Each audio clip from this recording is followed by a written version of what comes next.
When Peter speeds up his car late in the night when he is sure the whole world is sleeping, he is not thinking. He is afraid, sure, but that doesn't mean he has the courage to stop now. So he speeds up the car and hears the siren behind him and stops only when his car swivels and hits a tree. There's a loud ringing in his ears, but he is unable to move at all. He is sure death is finally coming his way. But does it come? Of course not, because then none of us would be reading this. Now, anyone who has ever been in Peter's position must have come to deal with the theories of the fruitlessness of life and the utter meaninglessness behind it. Surely the thoughts must have led to some really dark places, and while I can neither condone nor condemn such acts, I must say that Peter's situation has led me to question something. What gives our lives value? While I cannot comment on someone else's life, I must say that in Peter's case, it's probably his misplaced values and lack of love from his family and friends. He bet in all the wrong places and decided that was it for him. When Peter first imagined himself in this position, he imagined it to be a dreadful decision. Sure, he knew it was going to hurt, but he was also pretty sure that it wouldn't be as hurtful as his current, life. He planned all of this a couple of weeks ago and was waiting for the first thing to throw him over the edge. This morning, Dexter, his brooding neighbor, informed him of a recent tragedy that struck a family in some other state. And although Peter remembers that he was shocked by the utter crassness with how the state dealt with the situation, his entire attention was on Dexter, and for good reason, if I am getting it right. See, Dexter's been his neighbor for 2 years now. He is handsome, smart, silent most of the time, and incredibly charming. So when Peter looked at him, he couldn't help but think how brave it was of him to get over his mom's death. Peter knew Dexter and his mom were close to each other, so it took him by surprise when one morning Dexter dropped a couple of sunflowers on his window, because Dexter owns a flower shop, and told him that his mom wouldn't want him to grieve over her all his life. And, looking at him, Peter knew that his family, who cares not at all for him, would get over his death quickly too. In fact, they may not even mourn. He was that sure. So, he had no burden, a fact that I should not comment on. So he drove his speeding car into a tree the same night, and now, weeks later, he is in the hospital bed, definitely not dead, and in a coma of all things. His leg bones are shattered, so we at least know he is not going to make an attempt at suicide again when he wakes up. If he wakes up, that is. Let's put all the possibilities on the table. His grandmother, a woman called Sammie, is one of the 2 people who often visit him. The other one is, if you guessed it, Dexter. That poor soul probably considers it his fault that he did not see this coming, the same way he did not see his mom killing herself on his birthday. And oh, how can I forget myself? For I am always present when it comes to Peter. Who am I? I don't know. I may only be the narrator of this story and nothing special. I will state things just as I notice them, whether they happen in Peter's body or someone else's. 4 weeks after the incident, Sammie comes to visit Peter with Dexter in tow. Peter is still unconscious, and so far he has only shown a few signs of awareness, but Sammie does not stop at the little couch in the corner. She walks up to Peter's bed, sweeps a hand over his forehead, and carefully puts a little sachet under his pillow. It jostles him only slightly, and Dexter immediately rushes in to check. "Is everything all right, Sammie?" he asks. Sammie nods at him. "It's fine." Her hand trembles when she places a kiss on Peter's forehead. "I wish I had seen this coming, but I'm glad someone's watching him now." Is she talking about us? Me? Dexter rightfully looks confused. Sammie shakes her head at him and turns to Peter. "You'll find what you are looking for, sweetheart, for this sachet will provide you with all the ways you can gain what you feel you lack the most in your life, and in the most adventurous ways." She is whispering. She definitely does not want Dexter to know what's going on. Considering what she is talking about, I know the very reason too. The family's heirloom is a sachet that is passed on to the next generation and to the most desperate member of the family, usually someone who needs saving. This sachet holds a special power, one that allows the latest owner's consciousness to travel in someone else's body for a specific amount of time. Before Sammie, it was owned by her mother. Before her mother, it was owned by Sammie's great uncle, and so on and so forth. Now, generations later, It has come to Peter. For now is Peter's chance at life, the second chance. "You can put those flowers in the vase, son. Was it you who bought it?" "It's beautiful," Dexter replies and puts the sunflowers in the vase. "Peter loves sunflowers," Sammie notes with interest. "How did you know?" "Well, being neighbors for 2 years has its perks," Dexter smiles at her and returns to his seat. "I have learned quite a few things about Peter, his favorite flower being one of them." "I'm sorry I'm bothering you," Sammie tells him.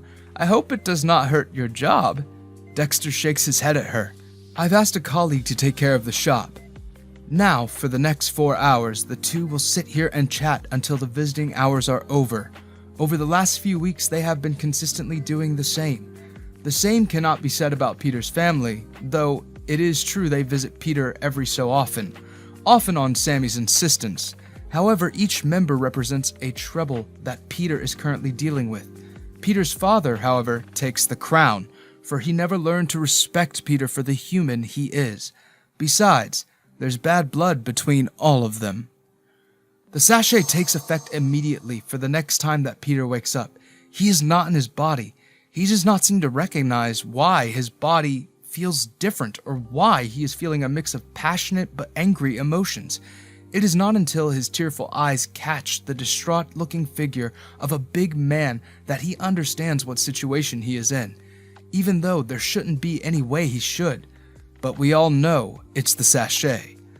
For the wildest second, as the man in front of him screams in utter terror, Peter cannot help but wonder what the hell just happened. But he's in the middle of a situation and is breathing, so he knows he is alive. But how? Have I survived the accident? Where am I then? He wonders to himself. I know I cannot tell him what's happening, so who will tell him? Besides, I do not think it will take him much time to realize his body is not his. I am alive, he mutters to himself, and is a little surprised when his voice comes out and a little high-pitched. The man in front of him growls, "Can you stop muttering to yourself? You ruined my life, man." Peter's eyebrows furrow long before understanding takes home in his mind. "What are you talking about?" he asks and runs his hand over his body. It does not seem like the body of a man. The feeling of absurdity comes late. "I cannot," the big man, whose name Peter is not able to say out loud even though it's at the tip of his tongue, exclaims and throws his hands in the air. "I just cannot believe that I slept with a man." Then something shatters. The cloud of confusion clears from his head, and he is left with a single thought. I am not in the body of a man, so I am not a man. And even though he does not understand the situation, immense anger takes home in his body, and he clenches his hands. I am not a man. Within seconds, Peter realizes it's not his voice and certainly not his emotions that led him to declare that. The guy, Timothy, snorts like a pig. "You should have told me." "I tried to tell you last night, but you wouldn't listen." "As if that matters now because I slept with you. Screw it, I'm out of here. It's just disgusting. Maybe try to find people like yourself from now on." Timothy rushes out of the home when Peter grabs a lamp and throws it at him. I have to say, I am disappointed it didn't hit him. Peter wipes his tears away and sits down on the bed, only to stare at the mirror for a solid minute before screaming in panic and falling out of the bed in the process. "What the hell?" Peter exclaims and looks down at himself all over again. I roll my eyes. This guy knew he was feeling weird about his body and only noticed why that was so? Surely he should have figured out that he's no longer in his own body and that it belongs to... Suzy, Peter mutters. I'm in Suzy's body? Suzy and Peter belonged to the same dancing institute when Peter was still actively trying to deal with the crisis in his life. He remembers her as Itsuki, a shy Japanese who came here, spent several months dancing, and eventually left. Obviously, there was a little attraction between them, one that resulted in a passionate relationship for a few weeks, only to dissolve into nothing because Itsuki never felt comfortable in his body. After several fights, they ended just as passionately as they had begun. After Itsuki left, they never met again. Peter never saw Itsuki again in person, although He did come across her Instagram profile, surprised to find that she wasn't Itsuki anymore. She now went by the name of Suzy.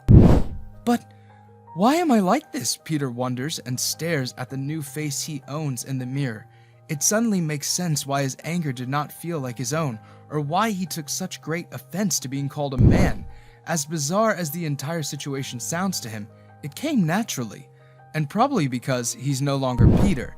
He's Suzy now. Hours later, when Peter wakes up, it's late evening. Peter feels more at home in this different body than before. Then the doorbell rings. Peter, now slightly more comfortable in Suzy's body, shivers in worry that the person on the other end will recognize something is wrong with her. But when Peter opens the door, the friends standing on the other end do not find anything amiss. "Suzy!" they exclaim in unison. "How are you?" "It sucks." Peter is surprised at how smoothly and naturally the words and feelings come out of him. Certainly Suzy's consciousness is no longer hers only. Why are all the men trash? Nikki, one of the two friends, loops her arm with Suzy's and drags her inside the home. The other friend, Hanny, locks the door behind them. "It's all right. You'll find an actual good guy someday." Suzy shakes her head. "I am giving up on men." "What?" Hanny asks. "Should I make us some coffee?" Suzy wrinkles her nose in Peter's stead. Peter hates coffee and is wondering how to refuse such an offer. Some problems. I am here wondering how I would be dealing with these two people, and he is wondering how he should refuse coffee. Certainly with Peter's consciousness in Suzy's body now, it is Suzy we are currently dealing with right now. Consequently, I think it is better if I call Suzy by her name until this particular situation is over, however long that takes. "I will skip," Suzy says. "I'm not thirsty or hungry," she adds before her friends can propose some other idea. "But this is not done." "Yes," Nikki exclaims. "You cannot stop eating and drinking over a man." And she wasn't even in a relationship with him, just a one-night stand. "Should we go shopping?" Nikki suggests. "Still bad," Suzy mutters and rolls on the bed. "I will have to go shopping tomorrow. I think that's enough social interaction for me this week." The next day. Obviously, Suzy's life doesn't remain the same the next day. Yesterday, she promised to swear off men for personal reasons, for most of them have treated her the worst, a fact that I can attest to, considering I know all about her history now. But today, during her shopping, she accidentally meets someone she is sure is going to change her life. "They should stop doing that," is the first thing the man says. When Suzy turns to him, he smiles at her and points at the uppermost shelf with a bandaged finger. "They should think about short people too." "Excuse me?" Suzy says, laughing. "I am not short." "Oh, excuse me, miss, while I prove you wrong." The stranger grabs the cornflakes at the topmost shelf and drops the box in Suzy's cart. He smiles at her, probably not noticing the stunned look on her face. "Now is the time you prove me wrong." "You called me miss? You are one." He stops and gives her a once-over. "And a pretty one." "Oh, I see. I am unsure how much Peter understands what is happening right now, but this is romance in the making. Ever wonder how Peter would like to be treated with the same respect and admiration?" Suzy, for her part, swallows and tries in vain to grab another cornflakes box. When she fails, she huffs, turns to the man, then rolls her eyes. "You win." The man smiles and stretches a hand for her to take. "Connor." Suzy takes his hand. "Suzy." "Hi, Suzy. Nice to meet you." "Nice to meet you too, Connor." An hour later. The world around them is silent, despite it being Sunday. Then again, one spends their Sunday simultaneously recovering from a harrowing week and preparing oneself for another. So, it isn't surprising. Suzy is suddenly grateful for that. This certainly helps her in her knowledge that her heart is being particularly hard after meeting this Connor. This is certainly going to leave a mark on her, I am sure. And I am happy.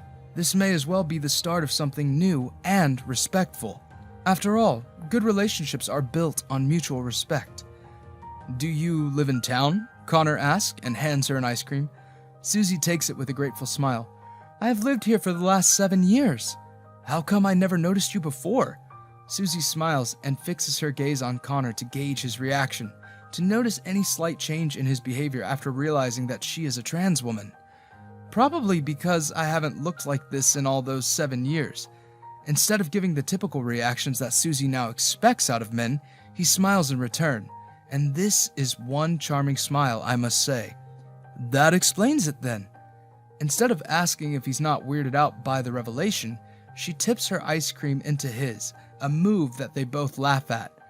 Thanks for the ice cream. Connor looks all over her face before giving her another charming smile. Welcome, Suzy. I'm glad to have met you. The next day. I think I am in love, Suzy texts to her friends in the group chat. Nikki is offline, so only Henny replies. I knew you could not be saved. He is good, Suzy replies. I can feel it. He is respectful, different, and nice. Henny calls her at that. Okay, explain how he is different. I know it's not something big, but he did not laugh right into my face when I told him that I'm trans, Henny. He did not look confused even. He was respectful about it. That's great, but that's like the bare minimum. Yes, but Henny, he is different. I know that. Henny takes a while to answer. You two are meeting again? Suzy nods her head at first and then realizes that Henny cannot see it. Tomorrow. Nothing special. In a park. In a park, Henny. Well, that's delightful. Suzy, I really hope it goes well for you. And if not, Suzy laughs into the phone. Well, I will warn him for you. Good, Henny replies. The same evening. The evening when Suzy leaves her apartment to shop for something nice for the not date tomorrow, she comes across Connor. Obviously, now that the two have met, how can they not meet each other at every other crossroad? Oh, hey Suzy, Connor calls out and waves a hand until Suzy catches sight of him. Didn't expect to see you here. Suzy smiles at him. Me neither. What are you doing here? Carefully, she hides her shopping bags behind her back as if that can prevent Connor from understanding what it's about. Well, I had an off day today, so I decided to roam around. On a Monday, she exclaims. The whole week's off, actually, he replies and rubs a hand over his nape. What are you doing here? Suzy shrugs. Well, you know, shopping stuff. Connor smiles at her. Well, then I will not bother you with it. See you tomorrow? You can come with me, she suggests and nods at a shop. Help me choose some aesthetics for my home? I've been meaning to do it for a while. Are you sure? Connor asks. If you can come, you are welcome, Connor. Well, that I am, he grins. The next day. Unfortunately, it's a rainy day today. It rained the entire morning and Suzy fears that it will follow well into the evening too. Like a doomed lover, she waits for the inevitable message from Connor about canceling the plan being a better idea than keeping it up with, but receives a message in the late afternoon from Connor asking if she's still up with the plan. Confused but excited, she replies with enthusiasm that she would love to come and see him. Connor is dressed in simple clothes but looks as dashing as she always imagines him to be. Excitedly, she rushes into his arms and they both grin happily. I know parks are like the most boring places in the city, but there are flowers. It's okay, Connor, as long as it's nice. That's true, he sighs, and then doesn't speak anything for a while. Is something wrong? Suzy asks. Connor sucks on his bottom lip and looks at her for a while. A blush has risen to his cheeks, so we know it's nothing bad. It's just that you look very nice today. Pretty. I'm glad I met you. She punches him in the arm and a blush coats her cheeks. You're not too bad yourself, she looks ahead at the park. And I'm glad I met you too. Geez, how many times have they said that to each other by now? 60 times? Do all newly enamored people act this way? Makes one wonder if Peter has ever gone through the same in his life to give up so easily. And that is precisely why I come across one such moment in his life while shuffling through Peter's memories like it's my garden. It is not extraordinary and belongs to a certain someone whom Peter has acknowledged only in passing. It's Dexter, obviously. The next day. Like it happens in a developing romance, Connor invites her to his place the next day. It's nothing special, obviously, he tells her, and then rubs his nape for equal measure. But I was hoping you could see the real me before, like, if, something happens. He cringes and makes a face at her. Instead of harboring the worry that I have at his expression, Suzy smiles at him. It's all right, you don't need to be so nervous. It's just, I really like hanging out with you. I know it's only been a couple days, but it feels right, right? So I want you to see my place because people kind of often distance themselves from me for it. Oh, he was talking about his own insecurities. Why? Unless you murder people and keep them in your home, I really don't think I understand why they would do that. But, of course, I will be there. I can come to pick you up if you want. It's alright, really. I will come. Text me your address when you reach home. Connor nods his head with a smile. That sounds nice. She smiles at him. That does sound right. And that is the reason why she's standing outside Connor's apartment right now, wondering if she should ring the doorbell. In the end, her fear loses the fight, and she brushes her hand once before ringing the doorbell. Connor opens the door a second later, surprising Suzy. What just happened? I was waiting to see if you'll ring the doorbell, Connor explains. Oh, Suzy replies. Thanks for ringing it. Oh, you really wanted me to come. Connor's expression changes slightly and a soft confusion takes its place on his face. Yes, I even cooked us some lunch. I'm not great, but we gotta make do. Suzy laughs at that. It's alright, I can manage that. Thank you for your generosity, ma'am. And Suzy spends her second date with Connor understanding his artist side. Apparently, Connor paints, just like Peter does. So when Connor prompts Suzy to paint, Peter's consciousness takes the opportunity at the right moment, and he, delighted at the situation and with Connor, takes the brush in his hand and sits down to paint. When Connor stands directly behind Suzy to take a look at what's going on, her breath quickens, and Peter suddenly, as if in a quick moment, understands what Suzy feels. Suddenly, he desires and hopes for more, for himself more than anyone else. When the night falls and Suzy returns to her home, Peter desperately hopes to return to his own body so that he can try to stimulate it to feel the same sensations he is currently feeling in Suzy's body. Surely, when things return to normal, he will remember all of this. So when the night falls and Suzy falls asleep, I notice with interest Dexter leaving the hospital premises with a hunch in his shoulders. He had come to visit Peter's comatose body with Sammie in tow, but the visiting time ended hours ago. How come was he still here? Is it the only guilt he feels or something more? I cannot say, for I have greatly missed the situation on the other side. The next day. The forecast says it'll rain the entire week and so warns to be prepared for sudden showers. Obviously, that doesn't mean Suzy and Connor stay at their respective homes and chat online. When the weather rests for a while, both of them find their way out of the house and plan on meeting in a local cafe, the little place they are at right now. Oh, you have told your friends about me? Connor asks and rubs a hand over his nape. All good things, I hope. Suzy laughs at his nervous display. Don't worry, you've been nice to me. Connor relaxes. Thank God, I don't want to mess this up. Suzy swallows around her pastry and speaks when she's done swallowing. Well, thanks for the effort, Connor. I appreciate it.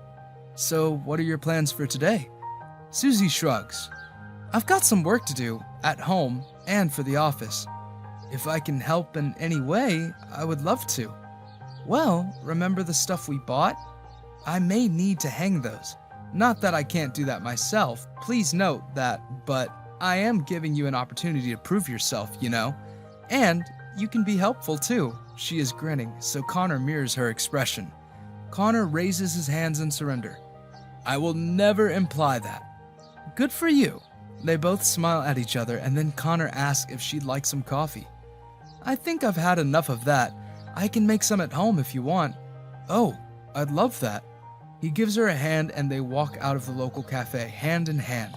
I am not an artist, by the way, she tells Connor, so don't expect anything glamorous.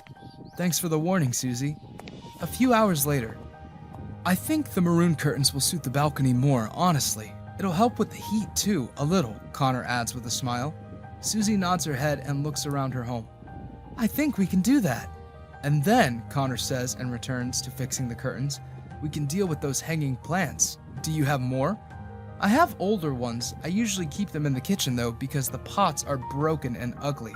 Connor laughs. We can always buy new ones. Suzy purses her lips and thinks for a while. That's a good idea. All right, that's next then. I will hang these and we can go and shop for some. I will make some coffee for you. Thanks, Connor calls after her. Suzy, blatantly happy now, smiles on her way to the kitchen. If everything goes well, then maybe she can go and tell Connor about her insecurities. Isn't this the right time before they get into a more serious part of the relationship? Not that she hates being in her skin, but she would rather know if Connor likes her for real before placing all her hopes and feelings on him. In the evening, when everything is said and done, Suzy asks Connor if he would like to watch a movie with her. Connor smiles at her and then regretfully informs her that he will go to the station to bring his parents. They're coming to meet me, so I have to go pick them up. They haven't been to a new place. Even though she's slightly disappointed, she smiles at him. That's alright, Connor. Really. Say hello to them. Yeah, Connor stands a while on her threshold and then runs a hand through his hair. Will I see you tomorrow? Of course. Why not? You're not upset? Suzy laughs at that. Why would I be? Oh, nothing, he replies and steps back. I will see you tomorrow then. Bye. Good night, Connor. And although still disappointed, at least she's not upset or sad. The next day, Suzy finally tells Connor about her issues. It's late evening and both of them are huddled on her couch. The movie paused for a moment because this is more important to discuss. For the longest minute after she's done, it's silent. Please say something, she finally begs. It's all right, Suzy, he replies. Thank you for telling me. All right, she replies. I don't know how to explain my attraction to you. I saw you and I liked what I saw. Connor gives such a laugh that Suzy cannot help but laugh along, an extension. Obviously, Peter. It feels like a genuine moment, so much that it reaches both their, Suzy, and Peter's consciousness at the same time. In a way, this moment feels like a win. Nearly a week ago, Suzy was struggling with accepting herself in the face of a transphobe, and here she is finally looking happy. That's the truth, he exclaims next. Please don't laugh at my feelings. You were horny when you first saw me? How am I not supposed to laugh at that? Please, that's not the case at all. Oh, is that it now? She challenges him.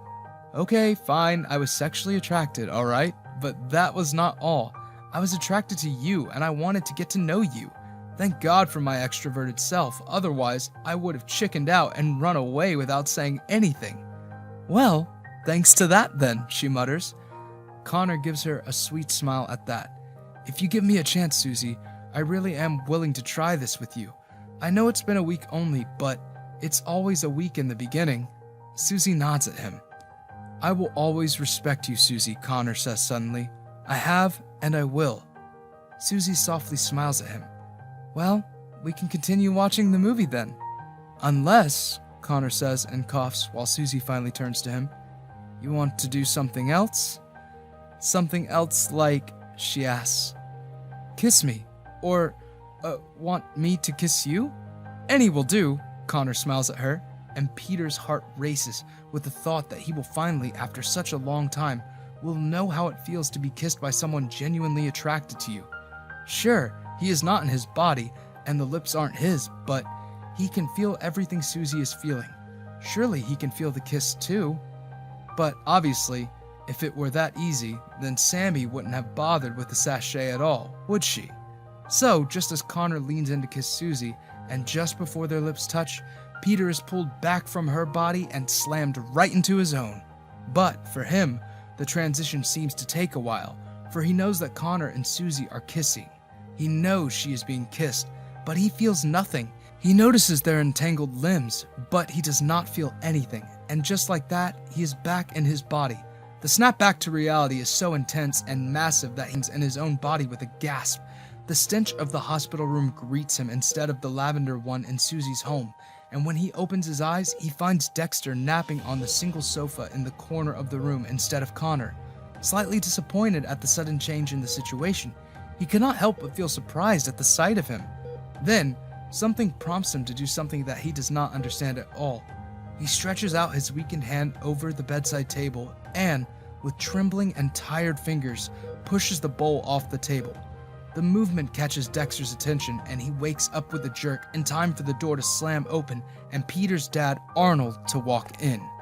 Arnold's face twists with something mean, a feeling that I do not like at all. Oh, he's awake. What were you two talking about? Sammie follows after him in the room. The harsh lighting of the hospital room makes it difficult for Peter to figure out the shape and face of the person standing behind both of a man surely, in his late years, but instead of focusing on the strange figure, even though the presence gives Peter creeps for inexplicable reasons, he turns to look at his dad again. "I should call the doctor," Dexter announces in time for Peter to exclaim to his dad's face in a breathy voice. "Fuck you." Arnold's face twists. "What did you say?" "I tried to kill myself for you, but you never learned to respect me. Why are you here anyway?" "Peter," Dexter says, "please don't speak. I have killed myself over and over for you, but you never looked at me with respect." Tears spring out of his eyes. "I do not need it anymore. I am tired of begging you for it. I am tired. Go away. This time, it is me who does not want to see your face again." The last statement, no doubt, arises from the reminder of the last argument between the father-son duo, when Arnold proudly told Peter that he'd rather die in a ditch than respect Peter, even though Peter earned a six-figure salary that he earns all on his own, unlike his sister. "I never wanted to come here anyway. It's all your fault, Mom. Let's go, England." And then Arnold walks out of the room, stomping his foot out of the hallway. Immediately, something shifts in Peter's demeanor. His eyes, which were once confused about the fourth presence in the room, immediately find England, Peter's uncle, standing in the doorway. A beat of silence passes between them, wherein neither of them speaks, a fact that goes unnoticed by both Sammie and Dexter as they fret over Peter. A spike of fear arises in Peter, one that results in elevated heartbeats and rings all sorts of alarms in his room, before England walks away with a little smirk etched on his face. "Peter," Dexter says, and places a hand on his sweaty forehead. "Peter, relax. Are you all right? What's happening?" "Get him out of here," Peter mutters, looking immensely tired all of a sudden. "Get him out." "Who, Peter?" Peter looks at the stunned frames of Sammie and Dexter, and with a sigh, when he notices England's no longer present in the room, drops his head back on the pillow, not at all surprised at how wet the pillow is. The feelings Peter received from his other situation are still fresh in his mind, and when he closes his eyes with a sigh, he returns to his comatose state. And I sit here thinking, watching, as Sammie pushes Dexter out of the room to call for the doctor, about what the hell just happened. Sammie's sachet worked. Peter spent a week in Susie's mind, falling in love with Connor, and now he has returned to his comatose state? What does that mean? Has Sammie's sachet not worked? What was the deal with his uncle? Or is it that there's more to come? Surely, there are going to be some explanations for this situation. Or was it that Peter's just learning his lesson, and this was the first of many to come? The doctor is in the room with Peter when Sammie and Dexter stand outside of his room, nervously pacing up and down the hallway. "Sorry, Sammie," Dexter mutters tiredly. "I fell asleep." "I don't blame you for that, Dexter. You should take some rest. You have been at this for a while." Sammie pats his shoulder. "Is he going to be all right?" Dexter whispers, "after what just happened?" Sammie nods her head and wrings her hands together. "I think it's working." What do you think is Peter's purpose now that the sachet is with him? Body Swap Part 2. Trust. Trigger warnings: physical and emotional abuse. You can expect him to gain consciousness again, although we cannot say for how long it will last. We must say that he's on his way to recovery. Sammie's eyebrows furrow. "He woke up angry," she tells the doctor, as if she has no idea why that must have happened. The doctor nods and rushes out of the room after a long rant. Peter has been comatose for the longest time, so sue me for shuffling through his memories through his sleepy consciousness and ending up with two. In my defense, I was bored and curious, but mostly bored.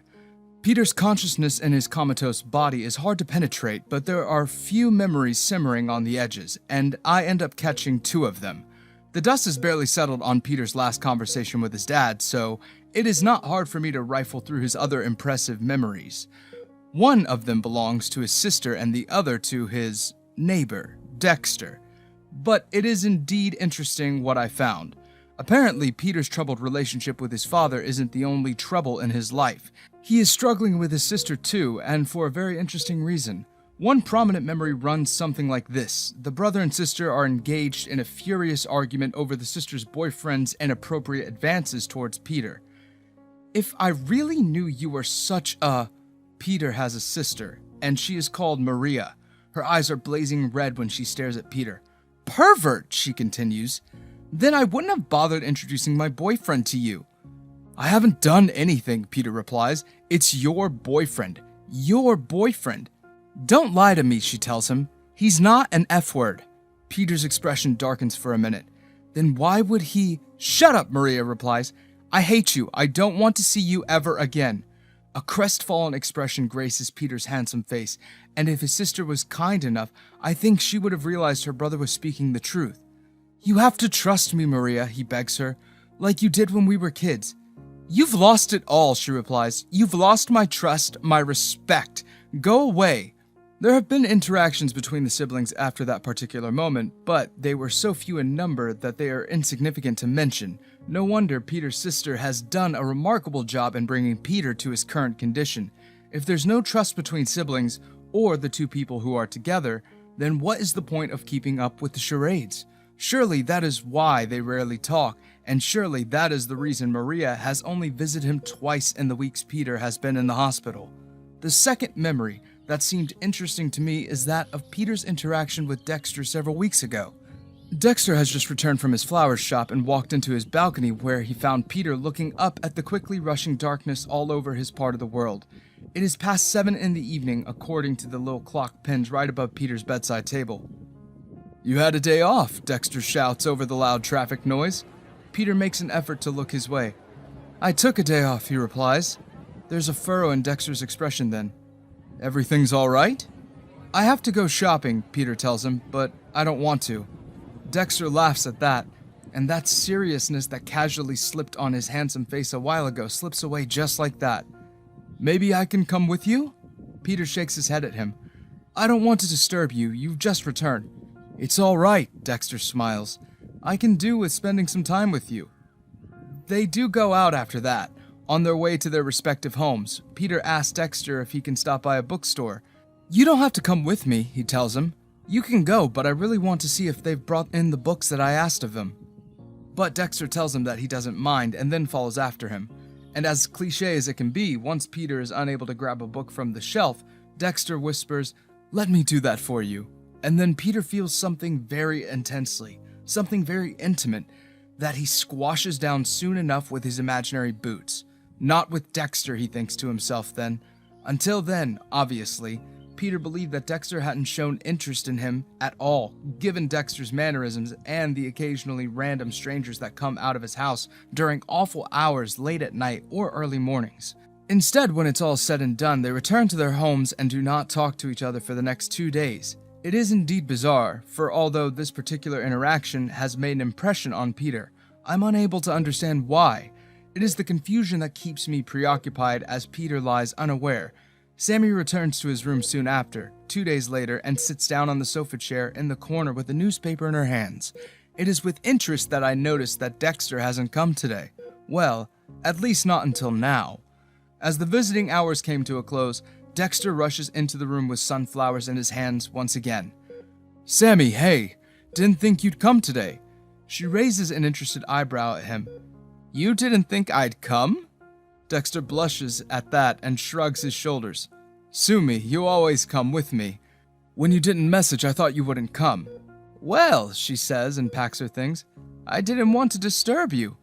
Oh, you never will. Dexter places the sunflowers in the vase and grabs the dried ones. He looks at Peter. Is he all right? Sammie pats his shoulder. Trust me, he will be all right, Dexter. Soon. She looks at the bright sunflowers and feels slightly upset at their fate. They will be dead soon, no doubt about that, but until that happens, Peter will have made another journey. Your flowers will heal him, Dexter. Dexter flushes at that. I hope it hadn't never come to this. The silence reigns in Peter's bedroom for several hours after they leave, and then, as the cool winds blow and the sunflowers sway under their persuasion, Peter wakes up again, this time once again, not in his body. This time, it's Luke, a co-worker of his. By the silence around him, he knows it's late at night, but that doesn't mean the world around him is quiet. There's someone parading about something in the other room as Peter, now Luke, stands in front of the mirror assessing himself. Peter's confusion settles on Luke's face. Then, and he distantly wonders if this is not his personal hell. Why is it that whenever he wakes up in different bodies? First, it was Suzy, and now Luke. He twists his face this and that way and then rubs his eyes, even though Luke's anger has started taking over Peter's consciousness already. By the time the bathroom door is pushed open, Peter understands he is no longer dealing with his own confusion. Luke is in trouble and in the middle of an argument. "What are you doing?" It is Jay, Luke's boyfriend, that Peter has so often noticed outside their office building. Usually Jay comes to pick Luke up after office hours, and that is how Peter knows him. "Nothing," Luke replies and walks out of the bathroom. "Why didn't you reply to what I just said?" Jay asks then. "What do you want me to reply?" Luke replies. "I've got an important meeting tomorrow and you're wasting my night on this useless stuff." Jay's expression changes slightly. "Is this how we're going to deal with it?" "I've never asked for your help. I do not understand why you have to put your nose everywhere. You're my boyfriend, not my dad." Before any violent rebuttal can come, Luke grabs his pillows and moves to walk out of the room. "I am going to sleep in the living room." "I am trying to be your boyfriend," Jay calls after him. "You just don't trust me." Something heavy settles in Luke's consciousness then, and by extension in Peter's. So, with his luck, Peter has once again landed himself in such trouble that only the brave ones come back alive. Trust Peter with his luck. I cannot roll my eyes hard enough at the thought. "I want to break up," Luke answers him. A surprise similar to mine settles on Jay's face at that. "What?" "I want to break up," Luke repeats. "I am done with you." He lies on the couch and looks away from Jay, sighing when he hears him walking towards him. He closes his eyes with another heavy sigh. This is indeed going to be a long night. "Luke, talk to me, please. What have I done?" He hasn't, and now I understand the sudden change of conversation. It isn't Jay, it's Luke. Can it get any more cliche after this? Luke is a smart guy, and that is why he has been making amazing progress at his company in the last few years. He has got experience to prove his importance, and more, but that is not what most of his colleagues think. When he walks into his office the next day, a couple of his colleagues giggle behind his back and stare at him wide-eyed as if they haven't seen him before. When he settles next to an empty seat, one that once belonged to Peter, he decides not to engage with him today. He is tired and restless. Jay left their apartment in the middle of the night and hasn't come back since. No matter how many calls Luke left on his phone, he never picked up once. Although incredibly worried for his boyfriend, Luke is not sure how to reach him. 10 minutes into the work, a person settles down on Peter's chair. It's a replacement, Luke knows. If this person works really nicely, he will replace Peter by the end of the month. And when that thought crosses Peter's consciousness, I notice just as much as anyone else does, the sadness that immediately grips his heart. Note that Peter does not care for this particular job, but the implication that he can be so easily replaced is not only baffling but disheartening as well. And although I know he is going in the wrong direction, I cannot help but note with interest how quickly Peter tries to justify to himself that his decision wasn't made in vain. It made sense. If he can be replaced so easily, then what's the point of holding on when shit hits the fan, in the simplest words? Luke extends his hand to the new guy, Nate. "Luke." "Nate," the guy replies. "I'm excited for this role." Luke's smile dims a little, and he immediately thinks of his friendship with Peter, one that he is sure he is going to lose soon enough. "If you have any questions, you can ask me." Nate nods at him. "Thanks, man. You seem like a nice guy." Luke's boss Gary calls him in his office post-lunch. He insists that what he did, making advances at Luke, happened when he was drunk. "I am not in control of myself when I am drunk," he tells Luke. "But did you really have to spread the rumors about me to get back at me? You're ruining my relationship with my girl." "I have done no such thing, sir," Luke replies. "What do you mean?" "Meaning I haven't spread any rumors about us, and it shouldn't even affect you in the slightest the way it is affecting me." Gary settles down on his chair and crosses his arms over his chest. "Explain." "Do you know what they're saying about me?" he asks. "No, Luke, I don't know anything. Tell me." "They're saying that it makes sense why I'm getting my promotions." Surprise flickers over Gary's face for a while, then it smooths out. "It cannot be as bad as them insinuating that I am an F-word." Luke clenches his jaw, and rightfully so. "With all due respect, sir, you've ruined my relationship with my boyfriend. I broke up with him because I feared this rumor would hurt him. It is all because of you. Your mistakes have done this. I have not slept with you. I have never made any advances towards you, even for promotions, but that is what everyone believes now because of you. Gary furrows his brows. It'll do you good to talk to me nicely. I am your boss. Don't make me fire you. Luke scoffs and wrings his hands together. He is nervous, and I know about what he is afraid of the rumors reaching Jay, not as much as for Jay as for himself. As if you can afford to do that. Gary's expression wrinkles in anger. That arrogance will cost you your job, and yours will cost you your reputation, sir. If they push me around enough, I will inform them of what really happened that night. Luke, Gary warns, and I will make sure I have evidence. He gets up and haughtily walks out of Gary's cabin, successfully hiding his actual fears. When the office hours are over, Luke smokes his cigarette. The rumors must not reach Jay, he repeats to himself, because if they did, what are the chances that Jay will not do what Luke's previous boyfriend did to him over jealousy? Luke had to stay in the hospital for 3 weeks after his ex beat him for no reason whatsoever. And although he knows Jay is a gentleman and will never raise his hand on anyone, much less him, he still fears it. One cannot know a person unless they're angry, after all. When he finishes his cigarette, he drives on his way home, hoping for Jay to be at home and not be at home at the same time. He does not think he can face him. I know what Luke feels. He feels love for Jay, and that is why he worries for him. When he reaches home, he finds Jay waiting for him outside his house. Jay looks up when he stands in front of him. You wanted to get rid of me so much that you changed the lock? I haven't. What are you talking about? Jay sucks on his bottom lip and then shakes his head. I don't know what has happened, Luke, and I'm trying to understand you. Can you at least tell me what I've done for this to happen? We were talking about your eating habits and then suddenly you wanted to break up with me? How? I don't know how to understand that thing, Luke. Luke holds the door open for him. Come on in. It's cold outside. Jay shakes his head. I cannot. Not until you speak. I have nothing to tell you, Luke tells him in earnest, even though he is lying. I think it would be better if we just slept this way. I am tired, exhausted, and I genuinely need to sleep a while. I am going away then, Jay replies. You can stay the night. Jay shakes his head. I'd rather not. Your silence will break my heart.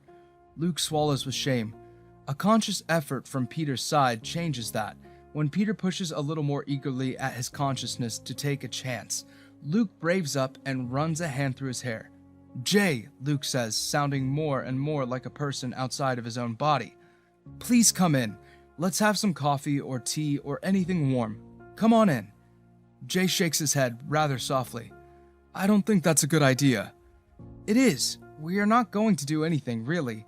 It's really Peter persuading one person to make an effort to save the relationship.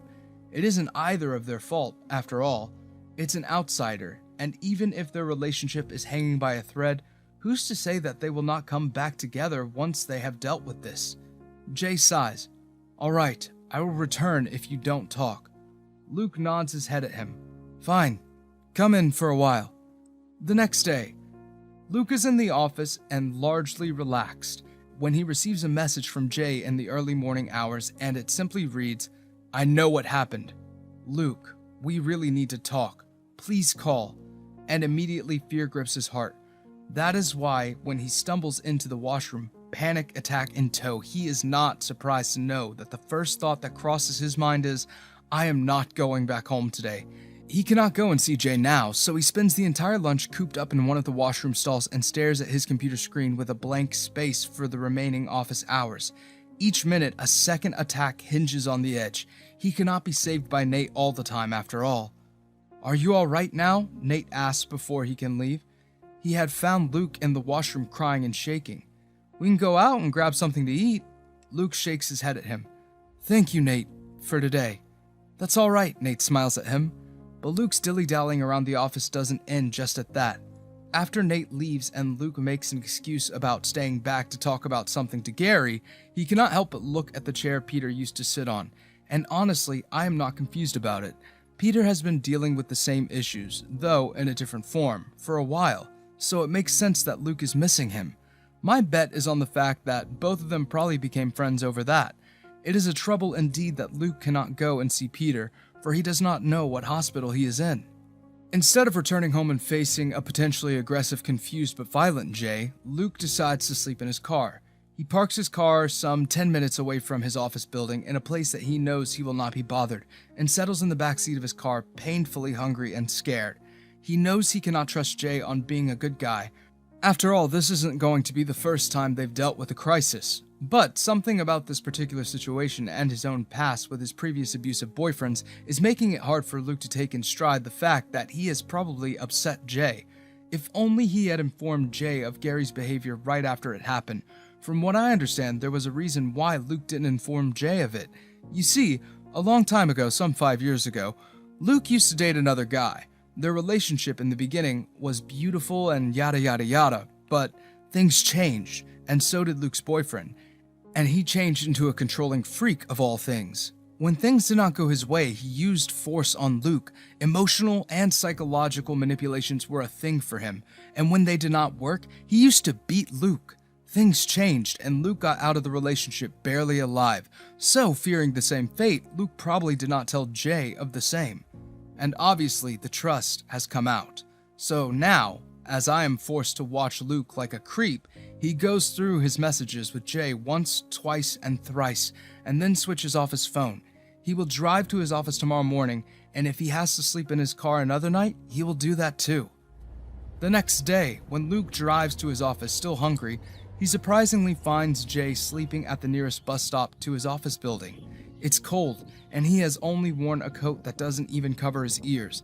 I see him contemplate for a moment as he walks back and forth from his car to the bus stop, and then, with a loud sigh, drags his feet up to the bus stop. So what if he's afraid? He still loves Jay. That is one fact, one thing that he knows is as true as anything can be. He sits next to Jay and shakes him awake. Jay, wake up! When Jay wakes up, he looks confused only for a while before he looks at Luke with a gasp. Luke! Where were you the entire night? I have been looking for you everywhere, calling you all night, but you never answered. Luke hangs his head low. How did you find out? Jay sighs. It wasn't hard, honestly. I called Martha and she informed me about it. Martha is their mutual friend and a senior at Luke's company. Luke, why didn't you tell me? You know why exactly I didn't. Jay shakes his head in confusion, not taking the bait. No, I don't. If you're upset at me, you can hit me. I don't want to drag it on. Why would I hit you? This time Jay looks hurt. Why would I do that, Luke? Luke points behind themselves at the office building. Because of what happened, that's why. Are you not upset? It's not your fault, Jay replies, and even if it was, I wouldn't ever hit you. Shame seems to make home in Luke's body at that. He has known for a while that Jay is a nice guy, and that he wouldn't ever prove to be the kind of guy that his ex-boyfriends were like, but he doubted him still. Having dealt with abusive relationships and lower standards made him fear Jay too, when, in fact, Jay hasn't given him a reason to doubt him. Is that why you didn't come home last night? I'm sorry, Jay. Jay sighs and leans against the bus stop. That's honestly a lot to take in, Luke, but I don't blame you for your worries. I am sorry if I ever gave you the impression that I could hit you if you hurt me or upset me. You haven't. I just worry for no reason. Slowly, Jay grabs his hand on his own and holds it close to his heart. You will have to trust me, Luke. That's how a relationship works. I'm not going to sit here and give you lectures, but I hope it is in your heart to trust me enough to give me a chance to prove that I can be good to you. You've been hiding yourself from me for the longest time. Please let me know. See. Luke, at that, slowly smiles at him. Haven't you eaten? Jay shakes his head. No, I couldn't. I was worried sick about you. I haven't either, Luke replies and rubs his free hand over Jay's back of the neck. It's cold, and he worries that he will get sick. We need to get you to someplace warm as well. Let's go, Jay. You'll get sick otherwise. Don't you have to go to the office? Jay asks and drops his head. I will call in sick, don't worry. Luke stands up and offers him a hand. My treat. At the cafe, Jay doesn't let go of Luke's hand at all. He holds him close, and when Luke tries to leave to grab their breakfast, he replies that he will do that. When he returns to their seat, he sits next to Luke instead of sitting in front of him. Mom called yesterday, he tells Luke. She asked me if I was still fooling around. Luke smiles with a mouthful. What did you tell her? I told her that you said hi. She didn't seem interested in talking to me again. Luke giggles in his hands. When will she come to accept you're gay? It'll be a day of epiphany for her, Jay whispers, and they giggle some more. Did you message your office already? Luke nods at him. I did. A serious expression grazes his face again. Do not pull that stunt again, Jay. Sleeping outside in such weather, you'll hurt yourself. I'll kill myself for you, Jay replies in all seriousness before breaking into a laugh when Luke looks at him stunned. I'm kidding. Please don't joke about that. That scared me. I'm sorry, all right? Do you want coffee? You didn't order coffee? Jay laughs at him and then orders 2 coffees for them both. Ah, well, they look like they're already halfway to normal. A couple hours later, they're back in their home. I talked to him about it, Luke is telling Jay, but he refuses to understand the situation. When did he do that, Jay asks. In the middle of a party, Luke replies. I have told you. So, there must be CCTV footage of that incident. Luke nods at him. We are aware of that. He rushes out of his day-old clothes and grabs his fresh clothes. All Gary has to do is make a statement and that will solve everything. But he's silent because he has to accept that he made some moves on me. He doesn't want to come across as gay. Jay laughs at that. Oh, the horror of that. Luke smiles at him in return. He's got a wife, Jay, and kids too. I think we should talk, Luke, Jay says. I think it's important we do. You are hurt and I don't want to lose you again. I'm sorry about the whole breakup thing. I hope you didn't actually want to break up with me, Jay says. Luke gives him a small laugh. No, he replies and shakes his head. That was me being stupid and thinking that it's going to be that easy. Jay stands close to him and then holds his cheek. You were not being stupid, he softly says. You were afraid. The same thing, Luke tells him. I should know I can trust you. Maybe I haven't done anything to earn that trust. Don't be stupid now, Jay. You have, Luke tells him. If I wasn't so invested in looking at you through the lenses of my past, I wouldn't have ever doubted you, Jay. Thank you for standing up for me. I appreciate that a lot. Carefully, Jay presses a kiss on his mouth, a touch that Peter feels. Being as touch-starved as he is, I notice the sudden spike in his heart rate in the hospital room. The peace that breaks up in the hospital room looks bizarre compared to the peace that Luke feels on the side of the story with Jay. And when Luke promises that he will tell Jay about everything of his past, Jay smiles at him, and then Luke asks if he wants to come and take a bath with him, an offer that Jay greedily accepts. And just like that, just as the bathroom door slams shut, Peter is back in his body and a little more aware of the sudden buzz in the hospital room. When he opens his eyes, which is such a surprise to the doctors that they scramble in and out of the room in a hurry, he finds his grandma and surprisingly Dexter standing in the corner. After a while, the doctors politely ask them to leave. And as the doctors operate on him and try to keep him awake in case he returns to his comatose state, he thinks of his sister suddenly and the last conversation they had all those months ago. This memory is one of the less impressive ones that I'd found earlier, one that I knew didn't matter enough. But as the memory rolls fresh in Peter's mind now, even in his state, I cannot help but understand the importance of the event and the words that were exchanged that day between the siblings. I don't understand you, Maria. It is Peter who says this. I really don't. Maria scoffs at that. You don't understand me? Don't make me laugh, Peter. I am making you laugh? How is it my fault that your boyfriend cannot be trusted, Maria? How is it my fault that he tried to cheat on you with me? When she glares at him, he glowers at her. You know that is not a lie. If I hadn't pushed him away, he would have kissed me. He was already looking for ways to touch me. Her eyes are teary when she looks at him. You've broken my trust. I have? Are you serious? This is why James cheated on you. A stunned silence takes home in that room then. Peter closes his eyes. This is why you do not understand what trust really means, she continues, not understanding the irony in her statement. You go sashaying your butt in front of my boyfriend and you think it's his mistake if he's making passes at you? How ridiculous can you be, my dear little brother? That was a low blow, Maria, even for you. Ha ha, she replies in derision. Come back to me when you learn your things, Peter, because you're absolutely ridiculous right now. He's going to cheat on you. No, he will not. Not like James did anyway. With tears in his eyes, Peter tells her, that's enough. You trusted not one man after that, did you, Peter? And just to ruin my relationship with my boyfriend, you tried to flirt with him? Peter clearly doesn't reply to any of that, but the hold that I have on his memories now tells me that the assumption is horribly wrong.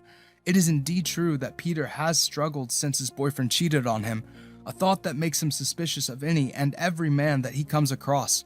But to assume that Peter tried to loop in his sister's boyfriend just to teach her something is wrong. Maria's boyfriend did actually make advances towards Peter, a fact that Maria has refused to acknowledge in fear of breaking her own heart. But the previous accusations and the latest dig at Peter's ex create a wedge between the siblings that continues to this day. No wonder the recent events that he experienced in Luke's body have reminded him of those things once again. But it is indeed tragic that he will never be able to confront Maria the same way he did with his dad the last time. Maria has left the country and is currently on a vacation with the same boyfriend who made passes at him. And although Peter does nothing now but stare at the ceiling with unblinking eyes and warm tears slipping down his cheeks, we at least know that he will no longer stay locked in his past. His sister left the country soon after his accident. That serves as a harsh lesson. An hour later, the doctor sadly announced to Sammie and Dexter that although they have tried their best, it is likely that Peter will continue coming in and out of the coma for some time before making the final recovery. His oxygen levels keeps depleting. We really do not understand why this is happening, the Dr. John tells Sammie. But it's not doing him any harm. His legs, on the other hand, are taking a while to recover, and they will not get well quickly. It's been weeks, Doctor, Dexter desperately says. I really cannot do anything about it, sir. It's a miracle in itself that he survived. John then points to his own temple. Had he moved just a few more inches, the wood really would have wedged into his head, so everything that happens with him is nothing short of a miracle. You're a doctor, how come you believe in miracles? John gives him a smile before moving out of there. Sometimes we have to. Dexter, Sammie says, let it go. At least Peter's all right. Why doesn't anyone from his family come to visit him, Dexter asks, rubbing his legs against each other as the nurses clear the appliances in Peter's room. And I'm not talking about you, Sammie. His dad came, and then he never returned. His sister is vacationing. Everyone's so chill. We are here, and that's enough, Dexter. In fact, I am surprised you are here. Dexter blushes at that. Am I being too bothersome? No, you are not, Dexter, but you surprise me every time you come here. Dexter stands up and looks at her. I feel guilty, Sammie. I've lived next door and hung out with him every so often, and yet I never realized how bad it was. I knew it was bad, but I never knew just how bad. It's not your fault, she tells him. I'm sure Peter will say the same. Dexter slowly shakes his head. You know, Sammie, I don't think any of us really knows what Peter thinks anymore. A knock comes at the door, and then when the doctor checks it for Sammie, he is face to face with Luke, a man that he is surely not familiar with. Dexter says, Hi, can I help you? Is this Peter's room? When Dexter confirms it is, Luke smiles at him. I am Luke. I work with Peter at the company. I mean, when he still worked there. I'm sorry I couldn't come to meet him earlier. I really had to badger my manager for his whereabouts. Dexter welcomes him in. This is Sammie, and that's, well, Peter, he says, and points to the lying figure of Peter. Luke stands next to Peter's bed. He's a friend, he says. I don't know if he considers me one, but I consider him one. I missed him at the company. Is he going to be all right? Dexter and Sammie stare at him in silence. He will have to, Sammie replies. Luke nods at her. I see it now. I see what's happening. And for me to prove my assumptions right, even though I'm allegedly omnipresent, I have to wait until it happens again, just to see if Peter will learn his lessons or not. Peter's transition into different characters follows a pattern. Have you figured it out yet? Trigger warning, mentions of molestation by a family member. Hey, what are you watching? Why are you watching porn? I'm right here. Alex gives an annoyed but slightly worried reply. Give me my laptop back. Dylan, why the fuck are you watching straight porn? Alex, Dylan replies. Explain, please. Oh, you must be confused about who these people are, so let's dial back a little. When Peter woke up this time, he was not in his own body once again. As always, it took him a while to understand where he was and what was happening, but by now, he has come to accept this particular part of his life, or death. He doesn't know, so He managed to slip into his new role easily. After all, it's always interesting to see how the hell people are mismanaging their lives. It's been several hours since his consciousness shifted into Dylan's body, a man whom he had seen only in passing and had nearly no knowledge about. So when the magic happens, he is not only confused about the process behind the whole thing, but also about Dylan himself. But as hours pass, he slips into his role easily. After Dylan spent a few hours fretting, he grabbed his laptop and started watching porn. And it is then that he's caught by his boyfriend, Alex. "What do you want me to explain?" Dylan says. "I am pansexual. I like everything." "You're with me, Dylan," Alex replies and puts down the laptop. The video plays in the background, but neither of the men pays it any attention. "I tried to talk to you last night, but you said you're busy." "Fine. You are, but then you said the same thing this morning, and then this afternoon, and then this evening when you returned from work. And this is what you mean by being busy? Watching straight porn?" "Don't make a scene now, Alex. We used to watch it together." "It was years ago, and it was for shits and giggles. We weren't in a relationship." Dylan sighs and stalks his way to the kitchen. "Whatever." Alex follows after him, sounding worried now. "Be honest, Dylan, are you seeing someone else? Are you seeing someone behind my back?" "No, I am not. Stop fussing about that." And that is, I admit, a rude thing to say when your boyfriend's worries are genuine, legit, and explainable. If I am getting the tension right, this is not the first time this has happened, or anything of this sort. Much has happened before, and this is the latest one in the long series. "Watching porn is not cheating, Alex." Alex remains standing in the doorway, his head hung low. "I don't know what to say. Every time we talk about my family, you pull a stunt like this. I have told you 100 times that these things hurt me.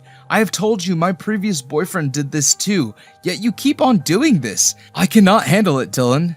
"Fine," Dylan replies and slams the bottle of jam on the counter. "Tell your family about us. I will stop doing this and everything else." Alex lets out a disbelieving scoff. "Are you really serious right now?" "I am," Dylan shrugs. "You know exactly why I can't tell them about it." "So you want me to live like this for the rest of my life?" Dylan asks. "We've been dating for 3 years now, Alex. 3 years. I think I deserve to meet my boyfriend's family by now, Alex. Don't you think so?" "They're trash people. They hate people like me or you." Dylan shrugs. "Doesn't change the fact that I still want to meet them." There are tears in Alex's eyes now, and to save himself from the guilt as the stupid person that he is, Dylan grabs his jacket and walks out of their home. It's past 11, so there are really no people around him, but he really needs to clear his head after being irrationally mean to his boyfriend, so he walks and walks and walks some more. Eventually, he stumbles upon the little cafe across the street and some 5 minutes away from the department store he works at.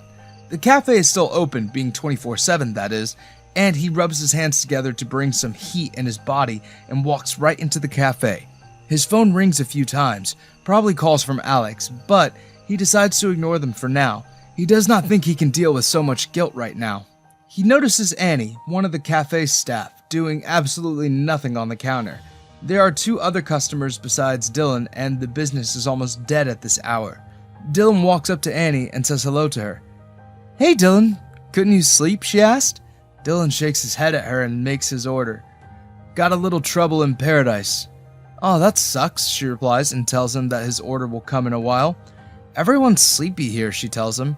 "I mean, I, for one, cannot wait to get out of this hellish cafe." "Why?" Dylan laughs. "It's a good place." Annie rolls her eyes at him.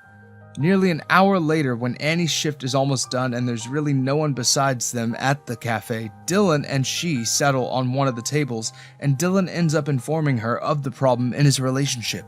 It is not the right thing to do. Sure enough, Dylan and Alex have known Annie for a while, but she's not a good friend. She's as good as a stranger. But when Dylan pours out his heart to her, it doesn't feel so. Annie looks sympathetic to Dylan's issues and hums every now and then at his complaints. Personally speaking, this behavior of Dylan, and by extension that of Annie, pisses me off. And really, trust me when I say that I cannot be easily pissed. But I am pissed on behalf of Alex, for that poor soul is still wide awake at home, fretting about Dylan and his safety.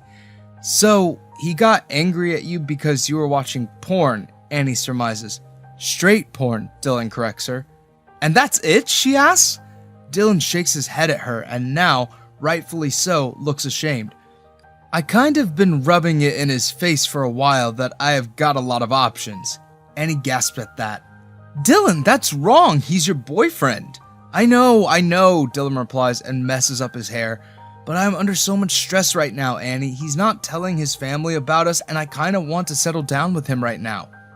And the longer he waits, the more upset I feel. No matter how much I try to reason with myself, it doesn't work. I am trying. But it's not enough, Annie replies with a smile.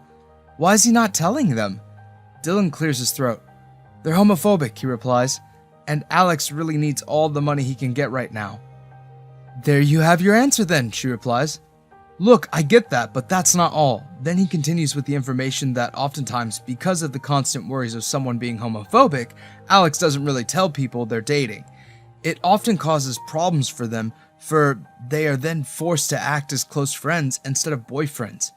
I don't think I can live with being his secret another month, Annie. I want to be seen. She slaps a hand on his bicep. Come on, Dylan, learn to be loyal. He's always in stress, he replies, yet he doesn't tell them at all. You're giving him more stress, she tells him. Dylan rolls his eyes at her. Thanks for enlightening me, Annie. I needed that. When Dylan returns home, Alex is already asleep. It's nearly 2 in the night, so he tiptoes around their apartment and carefully slips on his bed. Alex is asleep on the other side, and there's an ocean's difference between them. Maybe someday Dylan will have the courage in himself to accept his mistakes and rudeness and apologize for it. For even if he's coming on strong on his boyfriend, it is undeniable that he still loves you, Alex, to the moon and back. Throughout the night, as Dylan's consciousness lies sleeping in his own body, Peter's remains wide awake, and I, for one thing, find this very interesting. How is this miracle even possible? But more so, it is fascinating to watch Peter make an effort to clean the air of doubts between those two lovers. One such example is probably when Dylan's hand moves on its own accord in the night and finds Alex's hand in the dark. Both of them are sleepy, but this is surely going to give Dylan a whiplash when he wakes up next. In the morning, Dylan wakes up to find himself hugging Alex. Now, this wasn't Peter's doing. He pushed a little in the right direction, sure, but Dylan and Alex did the rest. It's really up to the boyfriends to make sure they do not let stupid things rule them out of their relationship. Dylan is soon reminded of his love for Alex and everything they have done until this point to keep their relationship safe. In the silence for the next 10 minutes, he feels incredibly stupid about what he's doing. He is being forceful and for no reason. A little less confusion and this mess can be cleared. He doesn't need to push the relationship so hard. When the guilt weighs too heavy on him, he gently pushes himself out of Alex's reach and gets off the bed. In the next 10 minutes, he rushes out of the home in fear that Alex will catch him. He doesn't want to confront Alex just yet, not when something else is running through his mind. On his way to the store, he meets Dexter, a fellow who runs the only flower shop in this part of the town. Peter obviously washes with recognition. He knows Dexter. It helps that Dylan does too, so when they interact, it comes naturally and not like Dylan is talking like someone else. And honestly, I don't know what will happen if Dexter suspected anything weird in Dylan because no one has suspected of the same. Hey Dexter, you're finally here, Dylan asks. Oh hey man, Dexter replies and then huffs out a handsome laugh. Dylan, through Peter, notices with interest the way light falls and hits him right in the eyes. It's a beautiful view, and Peter should control his feelings. Yeah, I have to deal with a few things I've been stalling for a few weeks now. Cannot wait anymore. How's your buddy? What was his name again? Peter? Dylan asks. Dexter shrugs at that. Yeah, Pete, I call him sometimes. Mostly when he's not around, because I'm sure that would piss him off. He laughs, and then Dylan laughs, but it's Peter who really feels the happiest. The doctors aren't sure what's happening, but they keep telling us that he'll be alright. We're kind of holding on to that promise for now. Dylan pats his shoulder. If the doctors have said he'll be alright, then he will be. Dexter smiles at him. Thanks, Dylan. Going to the store, I assume? Dylan nods at him. Got no other thing to do. Me too, Dexter replies, and then points at his flower shop. I'll go then. And although Peter, now finally awake and interacting with the only kind person in his life, does not want to leave him, he steps back a little.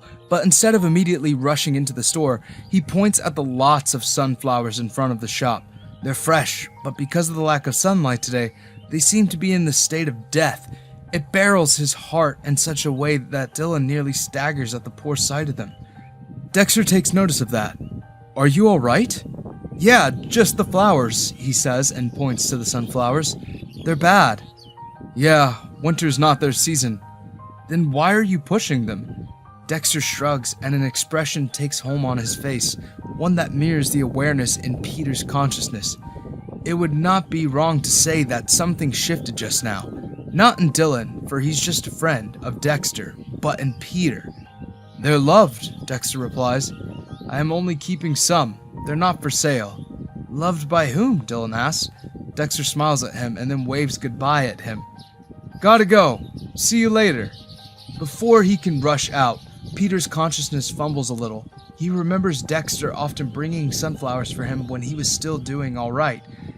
Are those for Peter? Peter pushes, but the words come out of Dylan's mouth.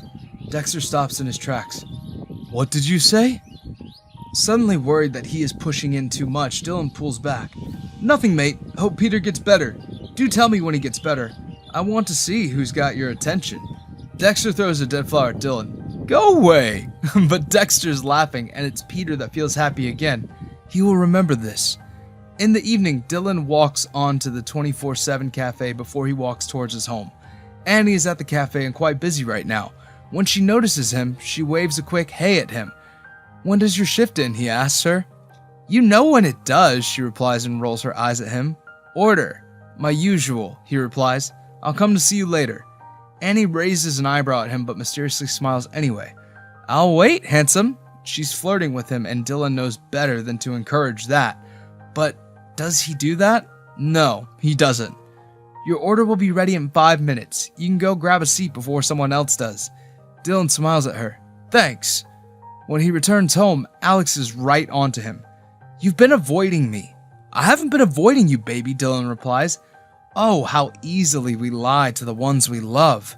Dylan, please, I know you like the back of my hand. I know what's happening. I do not think you do. I just have returned from work, am hungry, and you're hounding me, baby. Let me breathe. Can we talk after that? This is one mean way to talk to your boyfriend, Dylan. But the words are out, and one cannot just take them back. That is something you don't want to do, though, Alex replies and returns to the kitchen. He is cooking something, and Dylan is immediately reminded of how much he loves his cooking. Leaving everything behind, he follows after Alex and hugs him from behind. What are you cooking? He asks, dropping a kiss at his nape. By now, the level of intimacy has increased so much that one can be sure Peter is feeling everything that Dylan is feeling. After all, his consciousness wouldn't feel so secure, safe, and sound in this moment if it weren't for that. Given Peter's past with James, his last boyfriend, and the reason they ended, this is indeed a huge step for him. Not that Peter has any choice in the matter of returning to his own body. He is bound to Dylan until he has achieved and learned what he has come here for, even if he's not sure what that is. My favorite, Alex replies to Dylan's question. Aw, your favorite's my favorite too. Alex smiles at that, and all the trouble between them seems to quiet down for that minute. I don't know about that, Dylan. I'm telling you that, Dylan tells him and then drops a kiss on the back of his head. I'll go take a bath. I am seriously starving. Alex mindlessly nods at him. But of course, the peace lasts only a while. After Alex mentions in passing about his best friend's upcoming wedding and the invitation he has just received from her, Dylan's expression darkens once again. What are you thinking? Alex asks. About us, Dylan replies. When are we going to get married? I think we can wait. Dylan unconsciously lets out a scoff. Of course you'd say so. And what will happen if I tell my parents about us? Are you going to stop doing that? Alex asked passionately. I want us to be together in front of everyone. I want to tell everyone that you're my boyfriend. I want to shout it to the world, but you never make it easy for me, Alex. It's been difficult with you all the time. I'm trying to understand the situation, but I feel lost. And like the brain-dead person that he is, he continues. Do you know how easy it will be for me with someone else? And hurt justly so takes place on Alex's face. In fact, if I were human, I would have kicked Dylan right out of the house right away. No need for a boyfriend like him. Where's Peter when we need him? He sure can divert Dylan's attention to the right things to some extent at least. I'm sorry, Dylan mutters then, and it's really a push from Peter's side. I don't know why I say things I say, but I really am sorry. You mean, then, that's why you say them? Alex replies. No, Dylan replies. But Alex lets out some tears and then walks away from there. Dylan, feeling guilty once again, 2 days in a row, walks out of the home and right into the cafe where he promised Annie he would see her later in the day. Annie has just finished her shift, so it is easy for him to make him leave the place. I should put my foot in my mouth, Dylan tells her. I think I speak more than I should, especially when I'm angry. You were right though, she tells him. You have options. I didn't actually mean it, Annie, he replies. I say that when we are arguing, and I have absolutely no idea why I torture him so much. Maybe, he stops and sucks on his bottom lip. Maybe I'm just not the right person to be with him? He deserves stability, and me being me, do not think I can provide him that. Annie sighs next to him. I don't know what to say to that. You don't have to. I think I know what to do. And Annie must have taken that as a hint because she stops in her tracks, grabs his face, and tries to kiss him. Shocked, it takes Dylan a while to understand what is happening. When he comes to his senses, he immediately pulls back from her. What the fuck, Annie?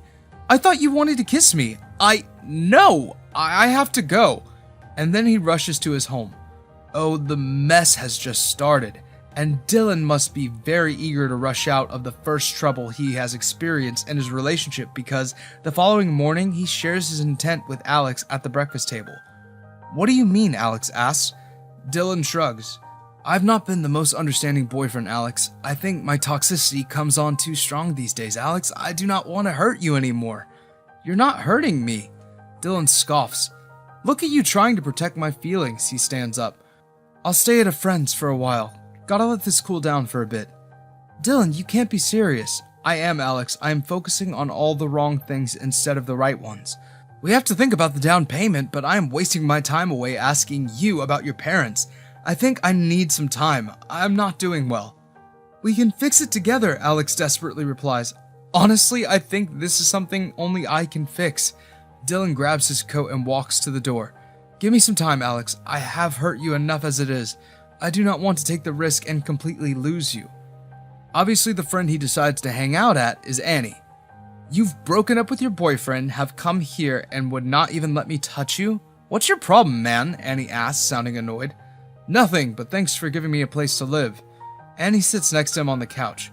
We're not friends, you know, you and me, or Alex and me. I will not tell him if we do something. That's the thing, Annie. I don't want to do anything. But you're not his boyfriend anymore. Nothing matters. Dylan rolls his eyes. Thanks, Annie. His phone hasn't stopped ringing since he left the home several hours ago. There's no way Alex knows he is at Annie's, so he knows he is safe on that matter. What he isn't safe from is obviously Annie. The woman hasn't stopped coming on to him ever since he informed her of his situation. Maybe Dylan has finally realized, like the rest of us, that coming here was a bad idea. Can you leave me alone? I have taken a day off today. I intend to waste it on sleeping. Whatever, Annie replies. I'm watching movies. Thanks for letting me stay. When Dylan wakes up next, it's to the noise of what weirdly sounds like a party?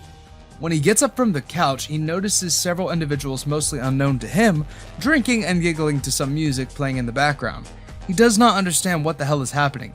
He gets off the couch and walks to the kitchen where he just noticed Annie walking in. What's happening? He asks the moment he sees her. It's my birthday, asshole, she replies. Oh, sorry. Happy birthday, I guess. She shows him a middle finger.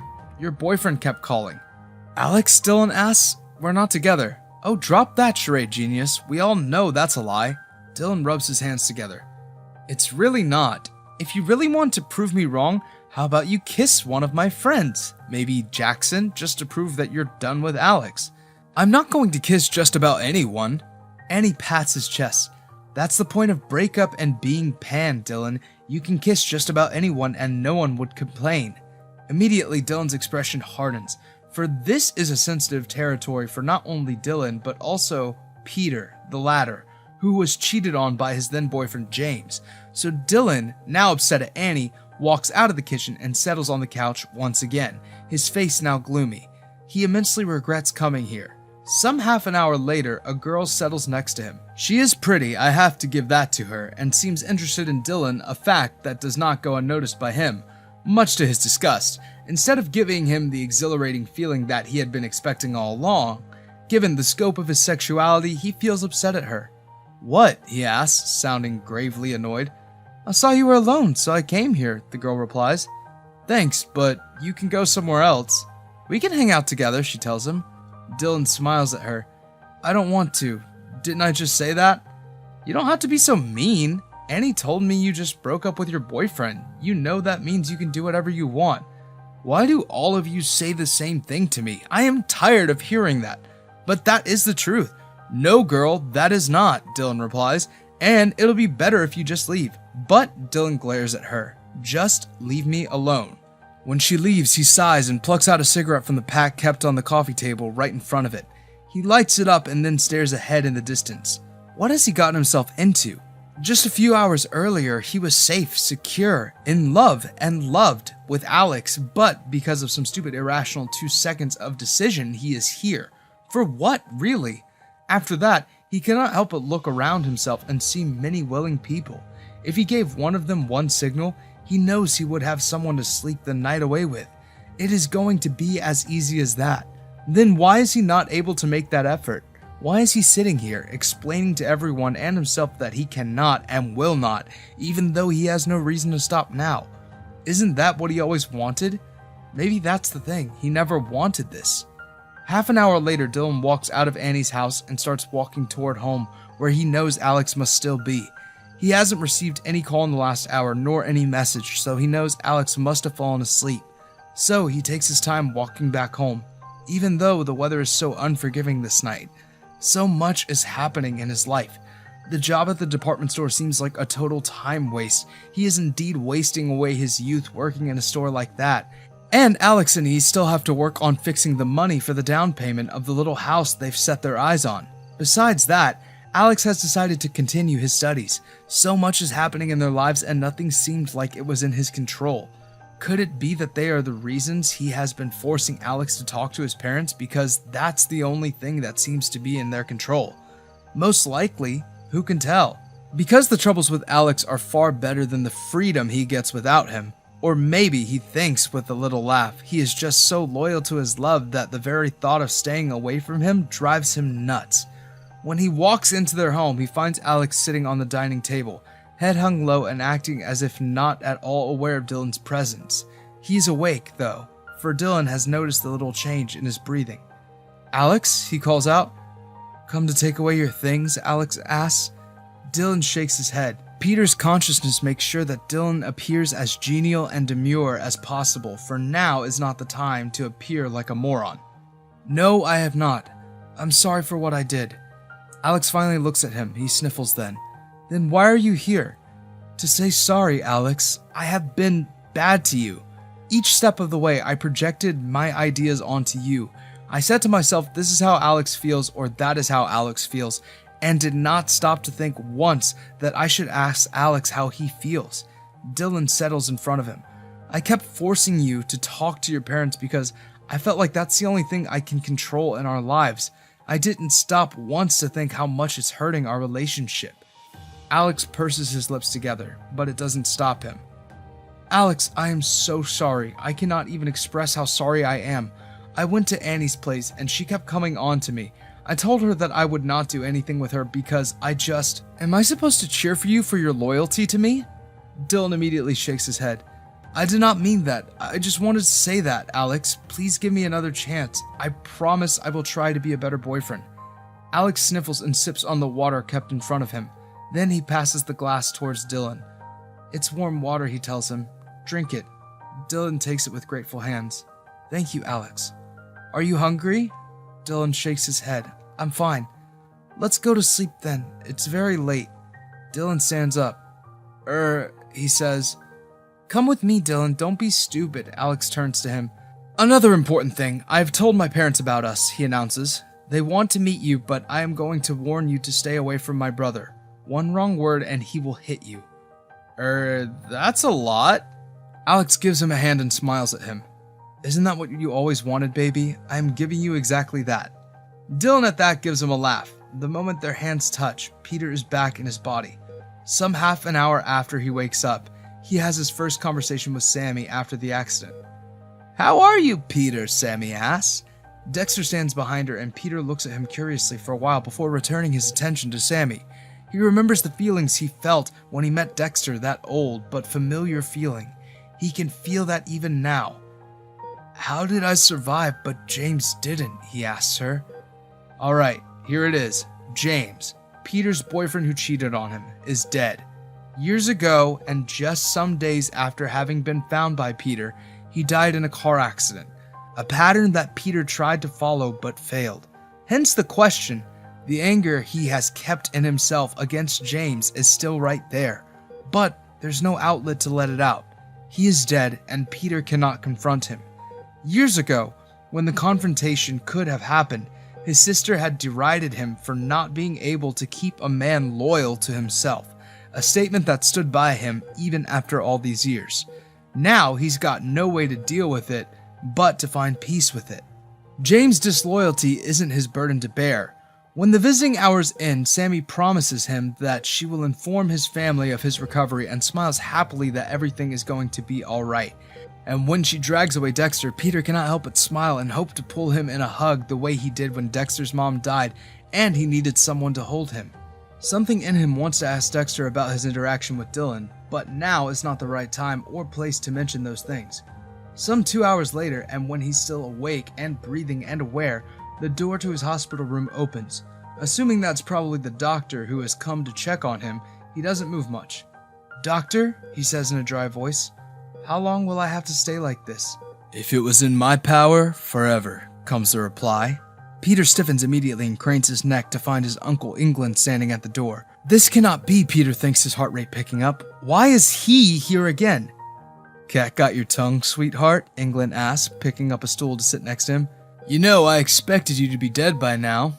That would have saved me from tons of stress, you know. Arnold told me you were back in a coma, and I do not understand why you're awake again. Make it easy. Make it easy for me for once, Peter, for God's sake.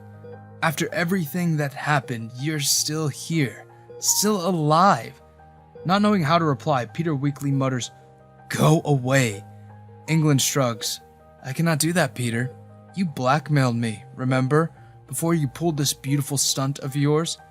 "You molested me," Peter sees in return. Now, yes, that did happen, and it happened recently. Not as recently as the accident itself, but a little over a year ago when Peter had still been mourning James' death. England took advantage of his vulnerability and molested him, a fact that Peter did not come to realize or even accept until much later when England continued with his rancid behavior in the wake of Peter's ignorance of their history. But when Peter realized it, he warned England that he would inform his family of the same.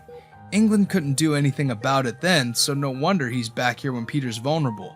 I feel helpless now, for even though I know so much, I cannot actually do anything to help Peter. "And I will continue to do so if you don't shut up," England warns. "But, regardless of whether you do that or not, I'm here to finish the job. I cannot leave you alive, Peter. I already have to deal with another stupid brat, and I cannot allow you to ruin it further for me. I will go nuts, I swear to God." And then England starts laughing, as if that's very funny. "England, uncle, please." The man brings one of his gloved hands to hold one of Peter's cheeks. The harsh material of the glove itches the soft skin of Peter's face. Such a beautiful man, wasted just like that. He grabs an injection from his pocket and walks toward the dripper. "I'm just going to put up this bad boy in it, and you'll be alright, okay? Nothing to worry about then, Peter." Peter angrily stares at England. "I'm going to kill you, England." England smiles when he's done and comes to him again. "Then see you in hell, baby." Trigger warnings. Mentions of molestation and sexual harassment by a family member.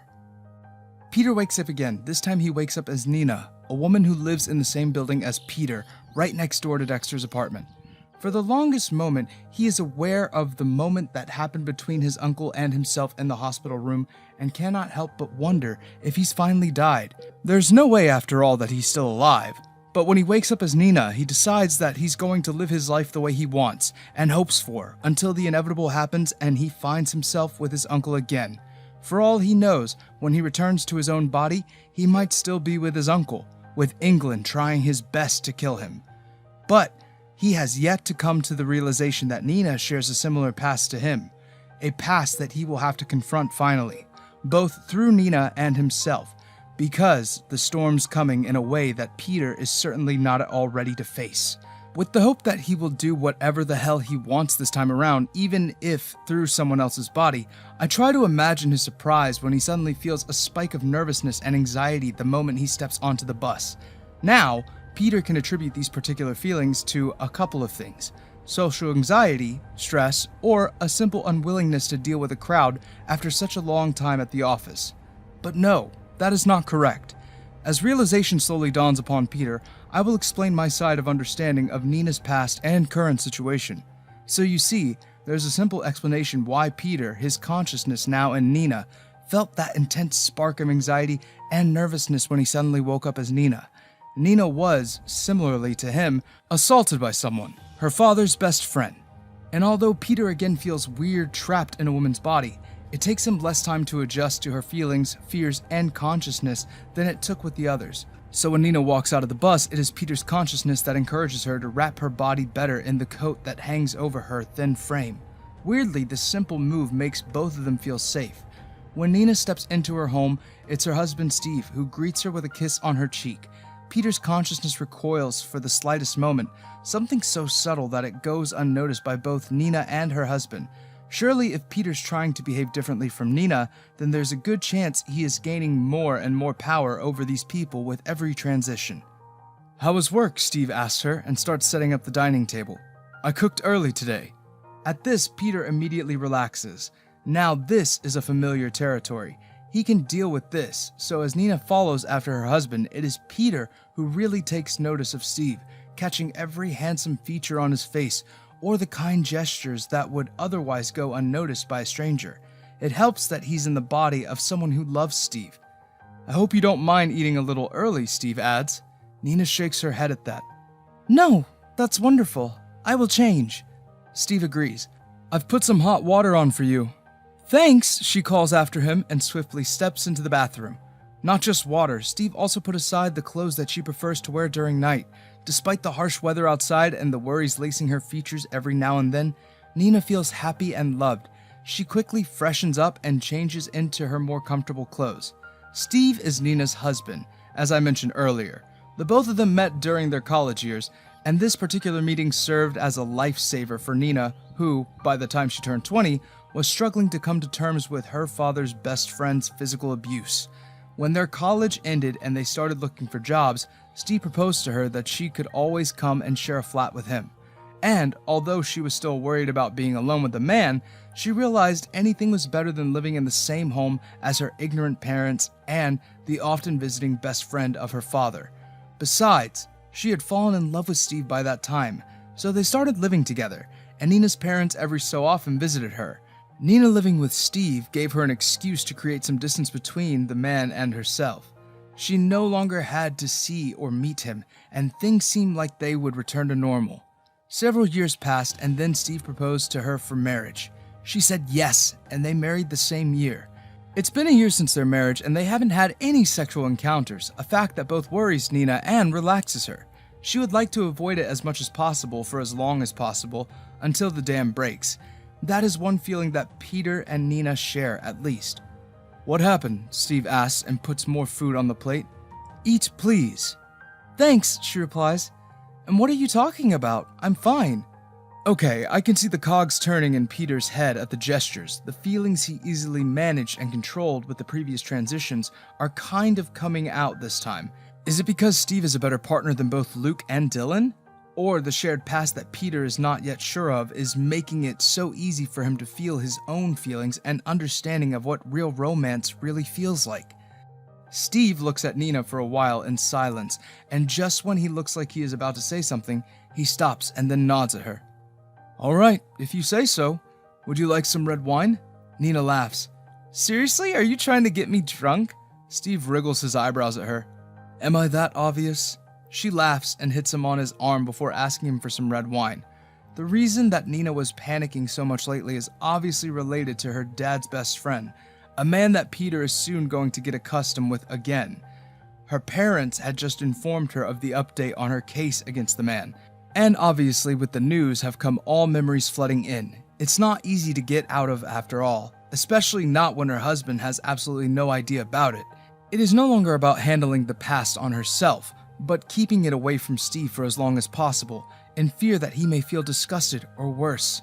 She loves Steve after all. She is allowed to be selfish. In a bid to deal with the fresh stress at hand, she decides to visit her parents again. Since they have been supportive in her fight for justice, it makes sense she feels the safest with them, after Steve. But before meeting them, she meets Dexter coming out of his home to throw out some trash. Again, Peter's consciousness is much more aware of Dexter's presence than ever before. So, when Nina and Dexter engage in a conversation, it is Peter's consciousness that hopes to hear his own name coming out of Dexter's mouth. It doesn't help that Peter knows Dexter is almost always present in the hospital room with him. If there's anything he wants to know the most, it's probably why he does that. Thankfully, he doesn't have to wait long for that. And although what he finds is not at all close to what he wants to hear, it is something. Peter can deal with it for a while. "Hello, Dexter. How's your lovely shop?" Nina asks. Dexter shifts on his feet. "It's all right. I've got to pay it a little more attention now. Haven't paid it any mind in a while. I'll be there throughout the day. Do you need some flowers for Steve?" Nina shakes her head at him. "Thank you for the generous offer. Is it because of Peter? I mean, you are spending a lot of time out of the shop." Dexter rubs his free hand over the stubble on his face, looking nervous. Peter ironically, unconsciously feels the same in his consciousness. "Yeah." "How is he?" she asks. Dexter shrugs. "Cannot tell for sure. Doctors say he's recovering well and that he should be alright in a month or so, but they aren't very sure either." Nina pats her shoulder. "He'll be alright, Dexter. Have some faith." Dexter smiles at her. "That's what's keeping me sane, Nina." After the mysterious little conversation between the two, Nina returns to her mom's place. Peter's consciousness all the while tries to understand the conversation between both his neighbors, and the implications of why Dexter keeps coming back to him. Surely there's more than simple emotions at play here. Dexter is his neighbor, but so is Nina, or Aunt Casey, so why don't they come and visit him as often as Dexter does? Like always, actually, since Nina informed her mom of the abuse, she cries at the first sight of her. "Oh, I don't know how I did not see the signs." "It's all right, Mama," Nina replies and brings her in. "It's not your fault." "You are just a child," her mother tells her. "Oh, I am going to kill him." In the evening, and just before Nina has to leave her parents' home, her mother asks if she has informed Steve. "You know he deserves to know about this, Nina. You cannot keep hiding this from him now that you're married." Even though Peter understands her point, he cannot push Nina to risk saying something that she doesn't even believe in. So, he holds that thought and thinks about Steve and his charming self. "I cannot take the risk," she replies. "Risk for what?" "Risk of losing him, Mama," Nina tells her. "What if he gets disgusted?" "But he loves you, Nina. You have to have a little faith in his love for you." Nina shakes her head at her mom. "He's still a human. We all hate the ugly." When she returns home, Steve once again greets her with a kiss on her cheek, never on the lips. This is a fact that Peter has come to notice, and something that surely makes him think that Steve would have been a really good boyfriend for him. As for the kiss on the cheek, Nina and Steve do not really engage in physical intimacy a lot. Not after several months ago when Nina freaked out at the first sign of intimacy between them. A little less than a year ago, and soon after their marriage, the couple went on a honeymoon after long but stressful months at their respective jobs. Everything passed on nicely, but when came to the time for the deed, Nina freaked out so much that Steve immediately pulled away. They slept on the same bed that day, but there was a thick pillow wedged between them. The next morning, Steve tried to ask her about it, but with her wounds still being as fresh as they were, Nina refused to give any explanation. After that, Steve never brought back that conversation. Both of them settled on a pattern that Nina had set and Steve assumed to be a sensitive topic. Ever since that day, Steve hasn't made a single intimate move towards her. The most intimacy they shared are hugs or cuddles, or little kisses on the cheeks. For the most part, Nina feels grateful for the understanding from Steve, Before their marriage, she had lied to him and told him that she was a staunch religious person and there was no way she was going to engage in any sexual activity until her marriage. Steve had shown no issue with it, but then Nina continued it into almost a year of their marriage, and surely at this point, the thought must bugger her husband's mind. Oftentimes, when she has nothing to engage her mind with, she asks herself that very question. That doesn't mean she comes up with an answer, but that is not the goal, really. The goal is to actively ask questions, so she does. Peter has a similar situation, and there are several memories that I have come up with in relation to his own molestation situation. There are 2 such memories that I have come up with. So, we shall now take a little break from Nina and try to understand our very own Peter.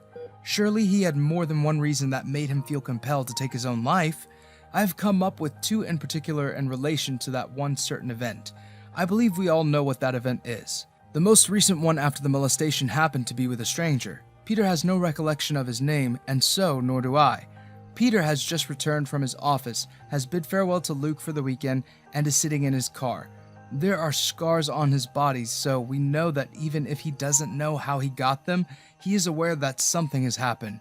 He may have no recollection of the event itself for now, but he is aware. So, it's late at night and everything around him is quiet. It is then that a knock comes at his car window and a man waves at him from the other side. "Hey man," the stranger is saying, "drive me to such and such place." Peter can lower the window and ask him better what he wants, but he doesn't. A fear grips his heart. He stares at the man for the longest minute. "Hey man," the stranger shouts at him, slapping his hand on the window over and over. "Will you open the fucking door for me, mate?" And just like that, Peter knows it's dangerous. He drives away at such a fast speed that he is sure he is going to end up in a similar position like James. But nothing like that happens because he considers himself unlucky. And when his car finally comes to a screeching halt in the dead of the night, it sounds menacing to one's ears. "Oh fuck," he mutters to himself, and suddenly he knows what exactly transpired approximately 2 weeks ago. He understands now why his uncle England kept on patting his shoulder telling him that it'll be alright, and that he needs to get over James's death because he had been nothing but abusive towards him, all the while pouring him drink after drink. Until that point, Peter had considered both of them close to each other, so mourning James' death with his uncle was not out of the ordinary. It was normal, until it wasn't. At some point in the night, Peter must have lost consciousness, hence awareness about what was going on around him, for he doesn't remember anything from that night except the bruises he noticed and the pain he felt the next afternoon. He realizes that the very same night, what actually happened and what his uncle did. The next memory is that with Dexter. In my opinion, it's very tame compared to the previous one. A few weeks after the first memory, Peter is home alone. Obviously, the reality of what happened has just started setting in, and Peter is hyper-aware more than he has ever been. So when one evening the doorbell rings, he takes a moment to contemplate if he should open the door. What if it's his uncle, he muses. When the doorbell rings another time, he gets into his trousers, grabs his baseball bat, and slowly walks towards the door. It isn't until he realizes it's Dexter that he slowly opens the door. "Hey," Dexter says softly. "How are you doing? Haven't seen you around in a while, or really, even on the balcony." Peter's impression of Dexter until now has been clear. He is no bullshit guy, keeps to himself most of the time, is handsome beyond comprehension, and shyer than Peter himself, so him coming to check on him is a sweet gesture. Peter discreetly puts down the baseball bat. "Hey," he replies. Dexter awkwardly shifts in the doorway. "I hope you're doing well. I brought you lemon cake. Homemade," he adds and shows him the cake. "Your mom's favorite," Peter notes absent-mindedly. Dexter gives him a brittle smile. "Yes, my mom's favorite. Can I come in?" Peter reddens at that and welcomes him in. "Sorry, sleep-deprived." "It's all right, really, I don't mind. Should I serve you some?" Peter replies and watches him place the plate on the kitchen counter. Peter follows after him and hands him 2 bowls and 2 spoons. "I've taken off from the company for some time, that's why you don't see me around so much." "Ah, that makes sense. Here," he adds, and hands Peter his plate. "I hope it's nice." "I am sure it is," Peter replies tiredly. 10 minutes later, Peter finds himself much more relaxed than he's been in a while, so much that when Dexter and he finally settle on the couch, he sits closer to Dexter than he has with any man in a while. Surely Dexter seems to notice this proximity, but when he doesn't move away, Peter takes it as a hint that it's probably because he's okay with it. And as their conversation progresses from the simple questions to a more private thing, Peter takes the first move and presses a kiss right on Dexter's lips. The world seems to quiet down around him, but Peter doesn't know that it's been quiet all this while anyway. Dexter, at first, doesn't do anything to move away from the touch, but before Peter can kiss him again, Dexter pulls back with a soft, confused laugh and gets up from the couch. Although the laugh isn't deriding, Peter cannot help but curl in on himself with shame. He should know better than to kiss someone without their permission after all. He doesn't even know if Dexter's gay. "I'm sorry, Dexter. I don't know what came over me, but..." Dexter takes a moment to answer. "It's all right, Peter. I understand." "You hate me now?" Dexter shakes his head immediately. "No, why would I hate you?" "Obviously because of the..." He stops and hints at the kiss that they shared. "I do not, Peter. That was surprising, that's all. A little unexpected, but it's okay." Peter nods, and they return to a poor resemblance of the previous conversation they were having. Less than 15 minutes later, Dexter leaves Peter at home with a silly-sounding excuse, and Peter cannot help but wonder if he has lost the only good relation he has left in his life, besides the one he shares with his grandma, Sammie. However, just when he loses hope for that, sometime later, Dexter returns to him and drops sunflowers for him. So that must mean something, right? Nina, just like Peter himself, is in a much similar situation right now, for she's worried that if she doesn't initiate something intimate between Steve and herself, that she may as well be on the verge of losing him any day now. Because honestly, she tells herself, how long will he wait without any explanation given to him? In my opinion, however, Nina should have a little faith in Steve. When she returns to her home after meeting her mom, she finds Steve sleeping on the couch, the TV series playing on the TV now nothing more than a background noise. She changes and settles next to him. Steve wakes up soon after. "Hey," he says, "you're already here." "Yeah, my mom's gotta meet Aunt tomorrow. She had to pack." "That's good. Did you help?" Nina shrugs. "A little. She likes to do things her own way anyway." "Alright, I'm sorry I didn't cook though. Had a headache." The worry doubles up in Nina's body at that. It is not just she who feels worried for Steve, but Peter as well. Nina rubs her hand over his forehead. "Is it better now? Do you want soup?" Steve shakes his head at her. "It's okay. I am much better now that you're here." He gives her a charming smile, and Nina cannot help but return her own. "We can order takeout, I guess." Nina nods at him. "We can do that." It's when he is busy ordering that Nina tries to make her first move. Obviously, she forgets to ask him first because she's sure he wouldn't refuse such intimate touch. However, the kiss never really happens.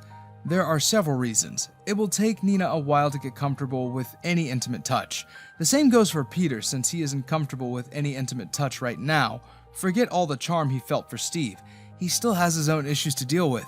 Anxiety doubles in Nina's mind, and so she isn't really able to make the first move at all, or any move at all. "What's the matter, Nina?" Steve asks her, very clearly detecting the discomfort and nervousness in Nina's behavior. "Nothing," she replies. "Just wanted to kiss you." "Are you sure you want to kiss me?" Nina knows she wants to.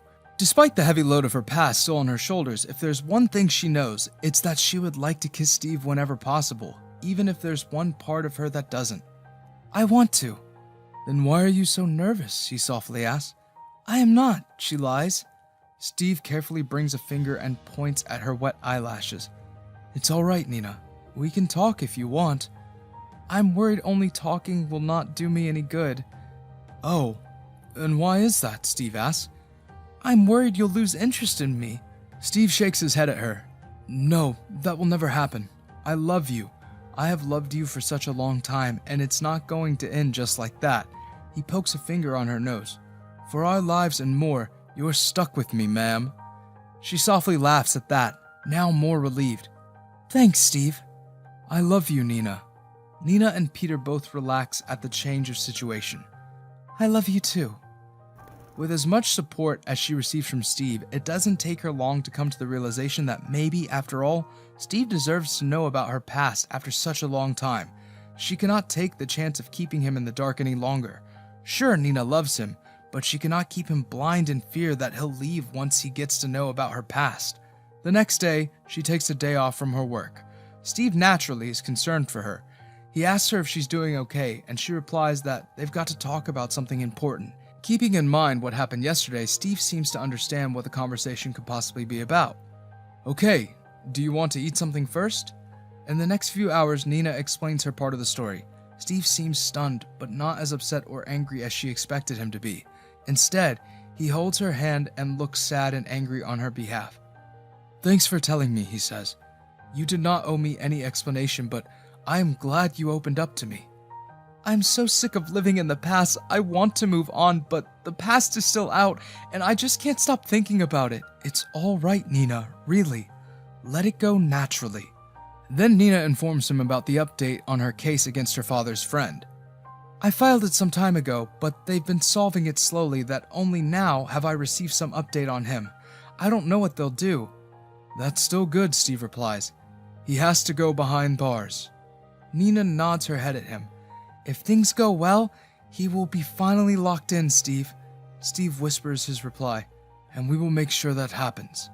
Thank you, Steve, for making it this easy for me. Steve squeezes her hand and pulls her in for a hug. Thank you for trusting me. When is the hearing, he asks. Tomorrow. Much to Nina and Peter's surprise, Steve asks if he can see the guy. Not wanting to hide it anymore, Nina pulls up her phone, looks through the picture, and stops at a particular one. It's the man's driving license, but imagine Peter's surprise when he realizes that the man isn't anyone else but his uncle England. I have known that for a while now, having access to all of Nina's memories, but it must have come as news to Peter's consciousness. What the fuck? Nina mutters, looking at the picture with blurry eyes. How is this possible? Steve rightly looks confused. What happened? And Nina rightfully feels the same. I don't know. I don't know what's happening, Steve, but here he is. She gets up immediately after Steve grabs the phone and paces around the room. The anxiety and fear aren't hers. They belong to Peter. It's his Uncle England, and Peter has to come to realize that he isn't the only victim of his uncle's inhuman behavior. England is Nina's dad's best friend, so this is the thing that binds Peter to Nina. A horrible way to connect, surely.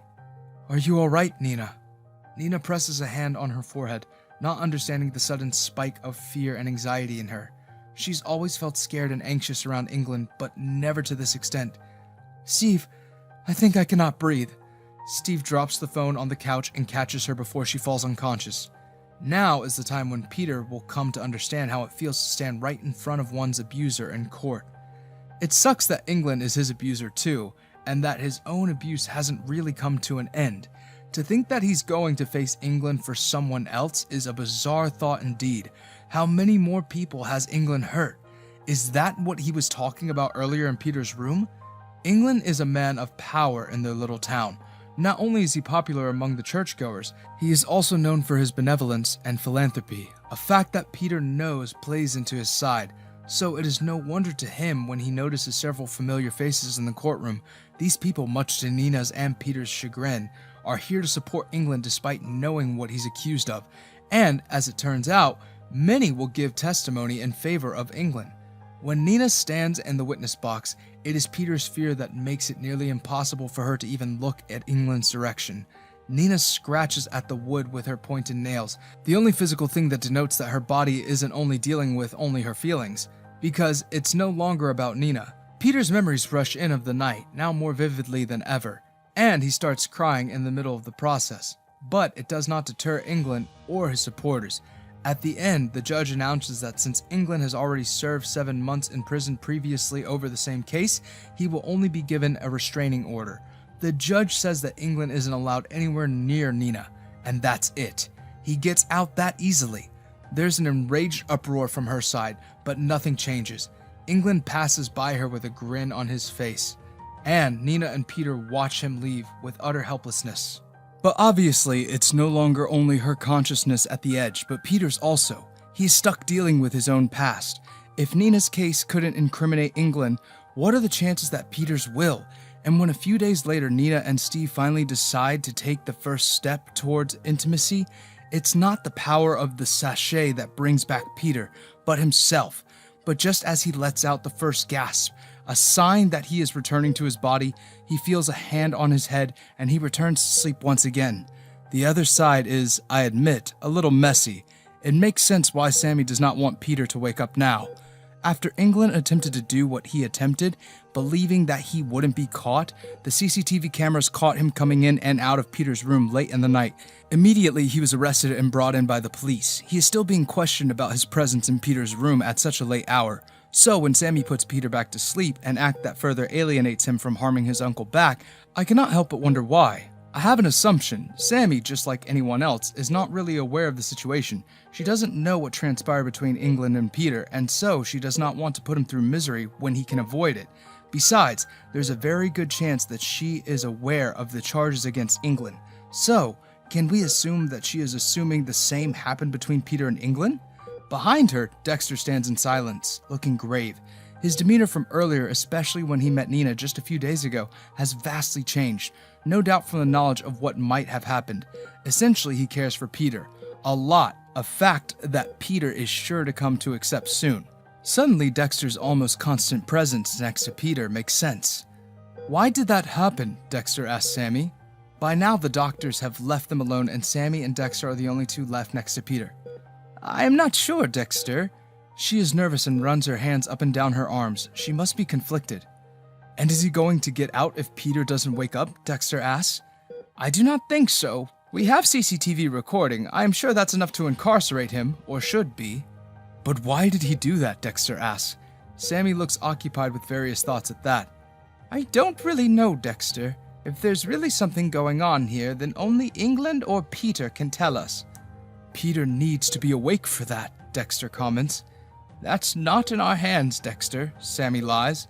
I want to give him a reason to wake up stronger, to face what's to come, she thinks to herself. Oh, have I ever said that I can hear thoughts? Never? Well, I can. She turns to Peter and softly runs her hand over his face again. She checks for the sachet and finds it pulled slightly from under Peter's pillow. Clearly someone had probably found it. Sammie isn't sure who it is. She securely puts it back under Peter's pillow and then pats his cheek again. Just one more time, Peter, she whispers to him. You'll know what you're looking for after that. You'll have found it. Dexter rolls his hand behind his back, looking nervous. Do you think Peter's cold? Why do you think that? Dexter shrugs. Because it's winter. He will not even be able to tell us if he is. Okay, that's something nice to be concerned about, but I'd rather you go home now before it starts snowing. You know that'll be bad. What about you? Dexter asks. Sammie turns to him. Don't worry about me, I'll stay with him this time. Dexter looks confused but nods his head anyway. He seems hesitant to leave at first, but when Sammie raises her eyebrow at him, he flushes red in shame and slowly steps out of the room. One step at a time, I am sure, if Peter had seen such a sight, he would have not felt guilty about the kiss he once left on Dexter's mouth all those months ago. Take care, Sammie. You take care, Dexter. That was an interesting thing to say. Until now, for several days, Sammie and Dexter have bid each other farewell in a similar manner, an activity that started in the second week of Peter's accident. In fact, Sammie's kind gestures towards Dexter, and often then not sweet, teasing, talk with him have come naturally. Months ago, and soon after the kiss between Peter and Dexter, Peter had informed Sammie of what he had done. Clearly, she is aware of Peter's suppressed feelings for Dexter, and with Dexter behaving the way he is, there's a good chance that Sammie has an inclination, or at least an idea, if Dexter reciprocates Peter's feelings. But Sammie's recent behavior towards Dexter has been interesting, so sue me for following Dexter around this time. After all, I've got to make sure I haven't missed anything. Dexter drives to a fast food chain first, then drives back to the hospital to hand Sammie her portion of food, then drives back to his own home. For one whole minute, he stands in front of Peter's door, as if waiting for him to open the door from the other side, even though he knows that's impossible. That makes one wonder why he didn't want to be kissed by Peter all those months ago. Maybe, just maybe, had he welcomed the touch, he could have saved Peter. But then again, I cannot put the burden on his shoulders alone. Dexter had been grieving the death of his mother too. When Dexter walks into his home, he feels like something is amiss. He cannot exactly put a finger on it, but he knows something is shifting. He doesn't know if that's literal or metaphorical. Surely, he finds himself guilty of nearly losing Peter twice in a year, but that doesn't mean he is going to feel so much and all of a sudden. But when he settles on the bed, he feels so tired that he lies down immediately. His thoughts are obviously that of Peter. Interesting. And when Dexter finally falls asleep just like that, I have an inclination of what's going to happen next, for I see what is happening. Who do you think is the next person whose life Peter is going to experience? Trigger warnings, mentions of molestation, sexual harassment by a family member, and drug overdose. Of course, it's Dexter he wakes up as next. There must be some lesson behind all these transitions, surely. When Peter first woke up as Suzy, then Luke, followed by Dylan, and then Nina, he couldn't have possibly imagined Dexter to be the next. He should have, though. Because if after that drunken kiss Peter has yearned for anyone, it's probably Dexter himself. That plus the various encounters that he's had with Dexter in the span of a month or so. And from the consciousness of another person, that little desperate feeling has only been provoked more. So, when Peter wakes up as Dexter next, the first thing he does is look for the diary he knows Dexter maintains. It was something that Dexter had informed him of ages ago. "I've never missed a day since my 7th birthday," he had said. "All of my diaries go wherever I go," he had continued during that conversation. "If I am shifting someplace new, I keep them with me all the time." Then he'd look at Peter and ask if he does the same. Peter confessed that it was a fancy idea that he was once obsessed with, but then just as quickly got bored with. "It takes an effort to keep a diary," he replied. Dexter had chuckled at that. "It sure does." And now here is Peter prompting Dexter consciously to go through the diary for his own sake. Now this is something that he shouldn't do. Not only is this a massive breach of privacy, but it also makes him a bad person in 100 different ways. I sit here and watch Peter consciously struggle within Dexter. If I may be so bold, I can say this with conviction that this is Peter's one of many tests. If he pushes enough, Dexter will surely go through every single page that mentions Peter. If Peter doesn't push him, Dexter will probably only return to it during the late afternoon or evening to add something in it, and probably will not go through the previous entries. Thankfully, Peter's moral compass is strong enough that he pulls back and avoids a catastrophe. Now that Peter's got nothing to do, his consciousness settles back, now largely dormant, and observes Dexter going through his morning routine. When an hour later Dexter settles down at his dining table, he receives a message from Sammie. "I really do not want to get involved with something like this, dear Dexter, but they've caught Peter's uncle under the suspicions that he might have something to do with those unadministered drugs." Dexter's curiosity doubly increases at that, thanks to Peter. Peter's consciousness now peaked engages with current activities more, and he watches in fascination as Dexter fingers quickly rush over the keyboard in a quick reply to Sammie. "I will be there. How did they catch him?" he sends her a reply. Sammie's reply comes shortly. If Peter could snort at this time, he really would have. The way the two are engaging in this conversation feels familial, as if Dexter has become such a close friend of Sammie during this particular tragedy that he might as well be a part of the family. Otherwise, why would his grandma share something so personal like this? Besides that, Peter is just as curious to understand how England was caught, or if there's any evidence against that monster yet. "CCTV," comes Sammie's reply some 10 minutes later. "I do not know how to process this news, Dexter. After that poor girl, I'm fearing what else England has done. Nina's case was public, but they will not publish this one until they have something." Dexter's mouth, much to Peter's surprise, curls in anger. On the other hand, Peter thinks he would give up everything in the world to see the published articles regarding Nina's case, and if the final verdict angered people or not, but that's for later. Peter realizes as Dexter gets up and grabs his keys. Dexter is in a hurry, and he is sure as hell going to meet Sammie now. "Where can I find you?" he texts Sammie next. Sammie's text comes quickly. "At the police station." Half an hour later. Dexter is huffing by the time he reaches the station. At the sight of him, Sammie wordlessly passes a bottle of water to him and pats his shoulder as he gulps it all down in one go. "Thanks," he tells her. "Oh God, I hate winters." "How do you get so sweaty in winter, son?" Sammie says, and it sounds more like a statement rather than an actual question. "I have yet to see him. England, I mean. I don't know how to look at him and not lose my mind." "You've avoided him enough, Sammie," Dexter replies. Sammie sighs at that. "He's my son. Neither England nor Arnold would have ever done anything to actually make me proud. Both are filled with an ego so big that it might as well swallow everything and everyone in this town." This time, Dexter pats her shoulder in sympathy. "Let's get it done with." Sammie sighs, and for someone of her age, she looks as anxious as a teenager. It makes Dexter realize that she may not be well prepared to encounter her son again. having dealt with him after the recent case that England has finished with. Let's go then. So far the police are only looking for a valid explanation. If they're not able to find anything, they'll have to let him go. I don't want that. I want England to explain what he was doing around that time in the hospital and why Peter got sick only after he left. You'll have to convince him. Sammie looks at Dexter with curiosity. Convince him of what? That you're on his side, Sammie. There is only a group of people who aren't aware of England's case, and they're dead and 6 feet under the ground. Everyone and their parents know what England has done and how easily he got out of charges, given the immense support of his fans around the town who like him for his philanthropic habits. And to have him do something dangerous again, it definitely speaks for the quality of his person. So when Dexter sees him again, he keeps himself away from him and sits at the other side of the station, though he keeps his eyes on him. Several emotions brew within him, mainly anger and resentment, but when slowly fear starts sweeping in his veins, confusion follows it. Why would he be afraid of seeing England? Dexter doesn't understand. But we are aware of why that is happening, or why Dexter suddenly feels sweaty.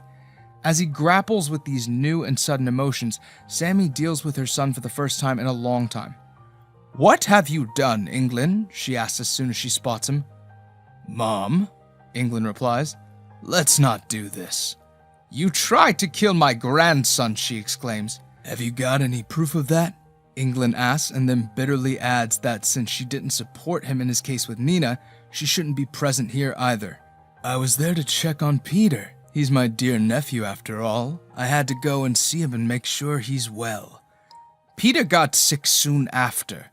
England gives her a blank stare in reply. You did harm that girl, didn't you, England? Sammie replies, forgetting all that Dexter had advised just earlier. Why do you suppose I would have given you my support? England shrugs. Because you're my mother, woman. What else? Sammie sighs. Help me out here, England. What did you do? I promise I will help you get out of here. I will get out of here anyway, Mom. No worries. Sammie's face settles in anger. Did you hurt Peter the same way you hurt that girl? Is that why you were there? Did you drug Peter to hide that? She's definitely getting somewhere. When England's expression changes for the slightest second into that of panic, she realizes she is right. She staggers back as England's expression smooths out again. I hope you remember you have no importance, Mom. If a threat has ever been shared between the mother-son duo, this is it. Sammie places a hand over her chest and stares at him in disbelief. It makes sense, she says then. It makes sense because Peter hated hearing your name. Oh, why did I? How could I miss this? Behind her, the cop observes the exchange between the two and seems interested in taking note of whatever is going on between them. Surely, I guess, England's behavior has enraged more than one person in this town. I wonder how many of them want him gone. Is there any problem here, ma'am? The cop asks. Sammie stares at her son with teary eyes and then turns around. Do not let him out, officer, she tells the cop. He's a monster. He's a monster! That piques the cop's attention and he gives her a glass of water. The commotion catches Dexter's attention and he rushes to her aid. Are you okay, Sammie? Dexter asks, the same moment as the cop asks. Did he say something? Did he confess, ma'am?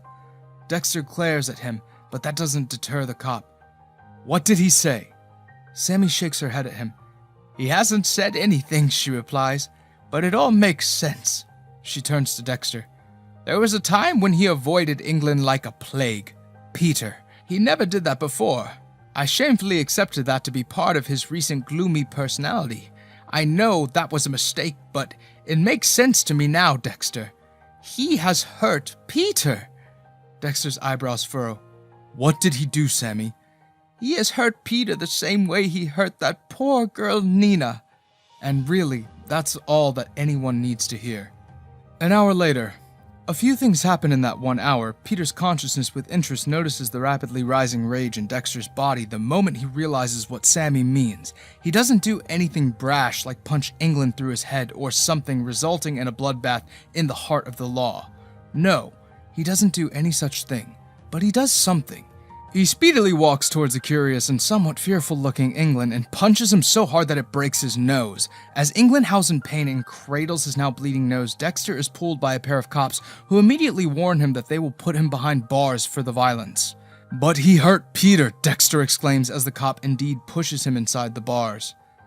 "We have no proof of that, mister." The cop waits for Dexter to provide him with his last name, but Dexter refuses to comply. The cop sighs and informs a worried-looking Sammie that Dexter will stay here for the whole day. "He hit him in front of us. We cannot ignore that."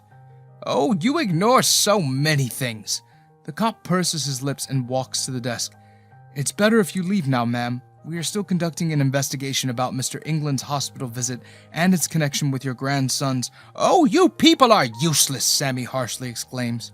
"Sammie," Dexter replies, having returned to his senses. "He's right.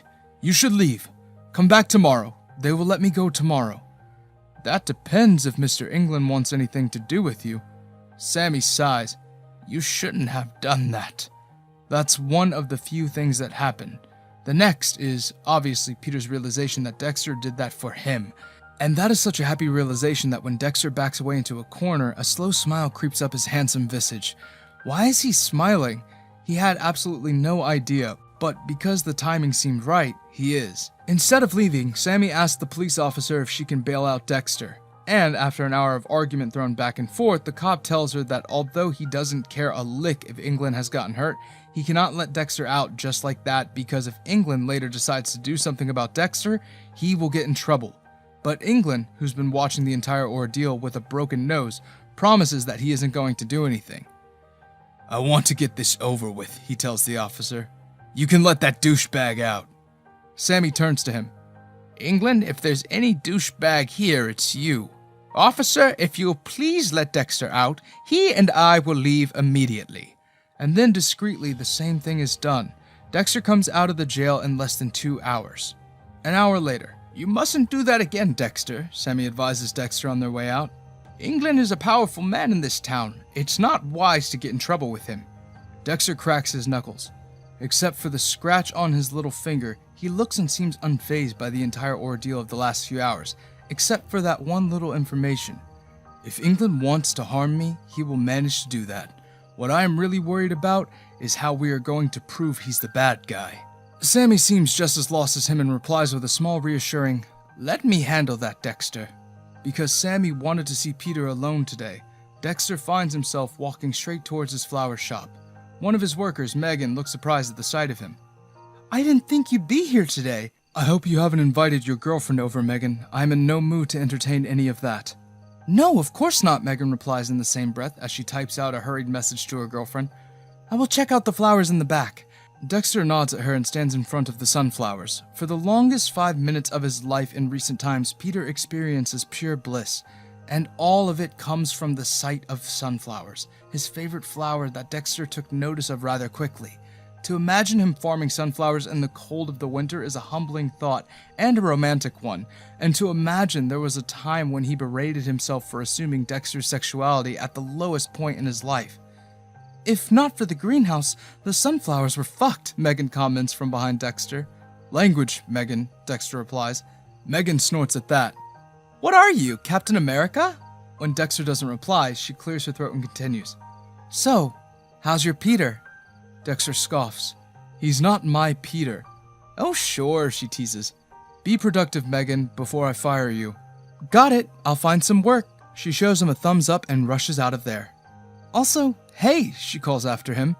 "Dylan came asking for you." He shows her a thumbs up. "I'll meet him later," he tells her, and then mutters to himself, "He's probably going to ask about Peter." The next day. There are a few things that Dexter does outside of visiting the hospital and spending hours and hours on the round at his flower shop. It's visiting another place, just outside of the town, or nearly at the edge of the town. In nearly a dreamy sequence, he walks straight into the smooth grass, and at the edge of the hills that overlook into nothingness, well, at least at this time of the day, it's nearly past midnight, and he is pondering over the offer Sammie gave him just early in the morning. At 7 in the morning, Sammie called him and asked him if he wanted to come and see Peter. She was going there, but having recently learned what happened with Peter and adjusting the timeline with the kiss Peter shared with him, he could not help but be filled with guilt up to the brim. And it was for the same guilt that he decided not to see Peter and made a flimsy excuse. By the tone Sammie used next, Dexter knew she knew what was going on, but she was kind enough to drop it at the time. Later in the day, Sammie texted him that Peter's actually doing well. "The doctor said we should give him a week or so and he will come back well. He's showing good signs finally, Dexter," she texted. And now Dexter's here, sitting on the cliff that could possibly lead to his death, wondering how he's going to face Peter once he finally wakes up for good. There was a time when Peter had said he considered Dexter a really good friend and promised that he was sharing things that he hadn't shared with anyone else. So there were a lot of emotions at play here. So as he pondered over those memories and his own guilt of not having understood Peter's plight, Peter's consciousness observed his consciousness in silence. The transition isn't all bad after all, because Peter has the first row seat to carefully analyze the feelings of Dexter, and there's little chance that all of this is not affecting Peter the way it should affect him. Trust me when I say this, Peter is enjoying all of this a little too much. The next day, as if through some miracle, Dexter wakes up with the feeling that he can go and visit Peter. So he walks up and down the room and waits for Sammie to call him or message him to ask him the same old question. The moment she does, he decides he will answer her that he will be there at the hospital. He needs to see Peter. There was a time when he must have felt all alone, dealing with all the things that he was dealing with. But the same must not continue, and Dexter's going to make sure about that. Then hours pass, and then some more, and Sammie neither calls nor messages, and Dexter grows worried.